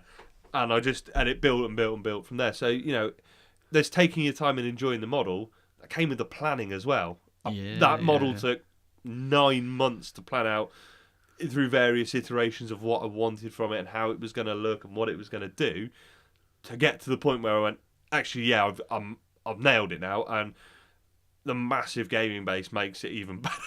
It's got its own scenic base. Yeah. But yeah, it's come along and it's taken its time, and this, I've talked about this thing on the show before. Like the Ultramarines, there was always a pressure of, I need to get it done because I haven't got a Heresy army. I need them done so I can play this game.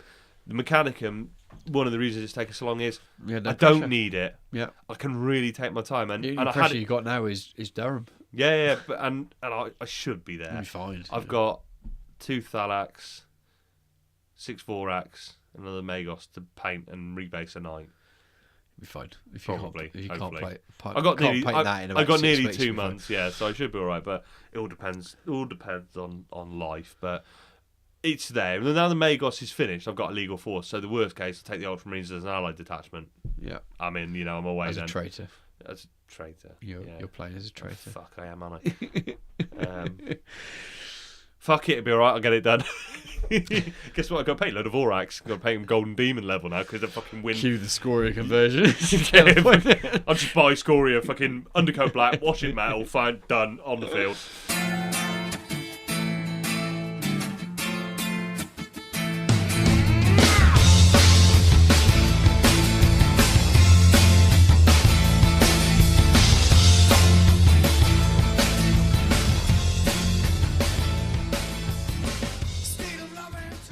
And welcome back for the close down.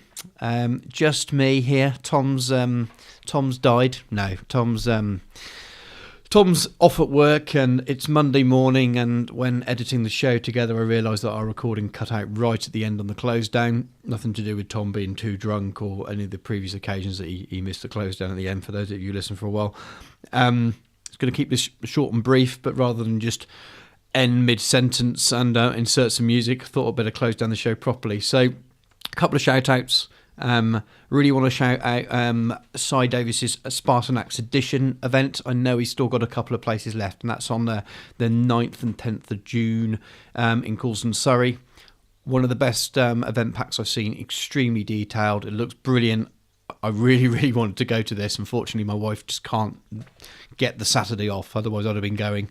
I'm still working on it. I'm still trying to get her to change it, because other than that, I can go. So, but I know he's got a couple of tickets left. Support him. He's a great guy. We talked about him earlier in the show. He's just won his first Golden Demon. So, really, really good guy. Really good looking event. So, get down there and support him. Legion of Lies have an event, a one day out on the 24th of June. It's a Sunday. That's at 40k Gaming in Colchester. Now, I've signed up for this. I think currently they've sold about half of their 24 tickets. 3 games, 2,500.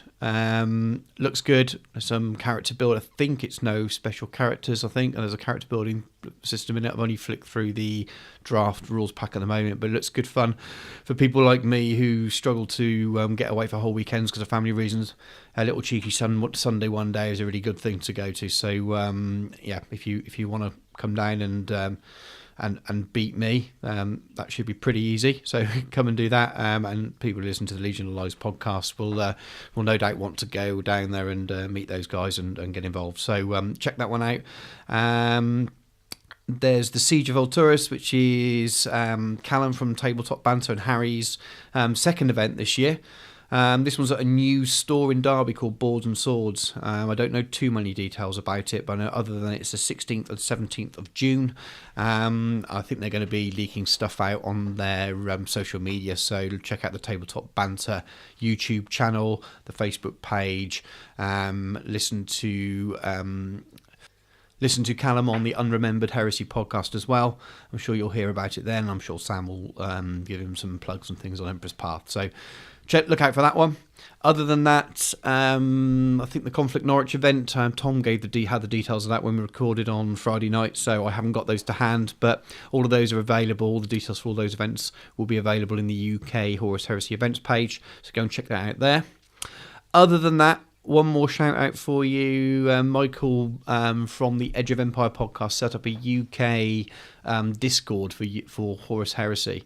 Now, I'm a bit kind of, when something new like that pops up, I'm often a bit slow to react to them, slow to get on board. I use Facebook mostly for groups and things when it comes down to wargaming, but Discord looks quite interesting, a nice mix between sort of Facebook Messenger and forums, so you can have different threads. If you're like me, you're in a million Facebook chat groups, and sometimes it's hard to keep up.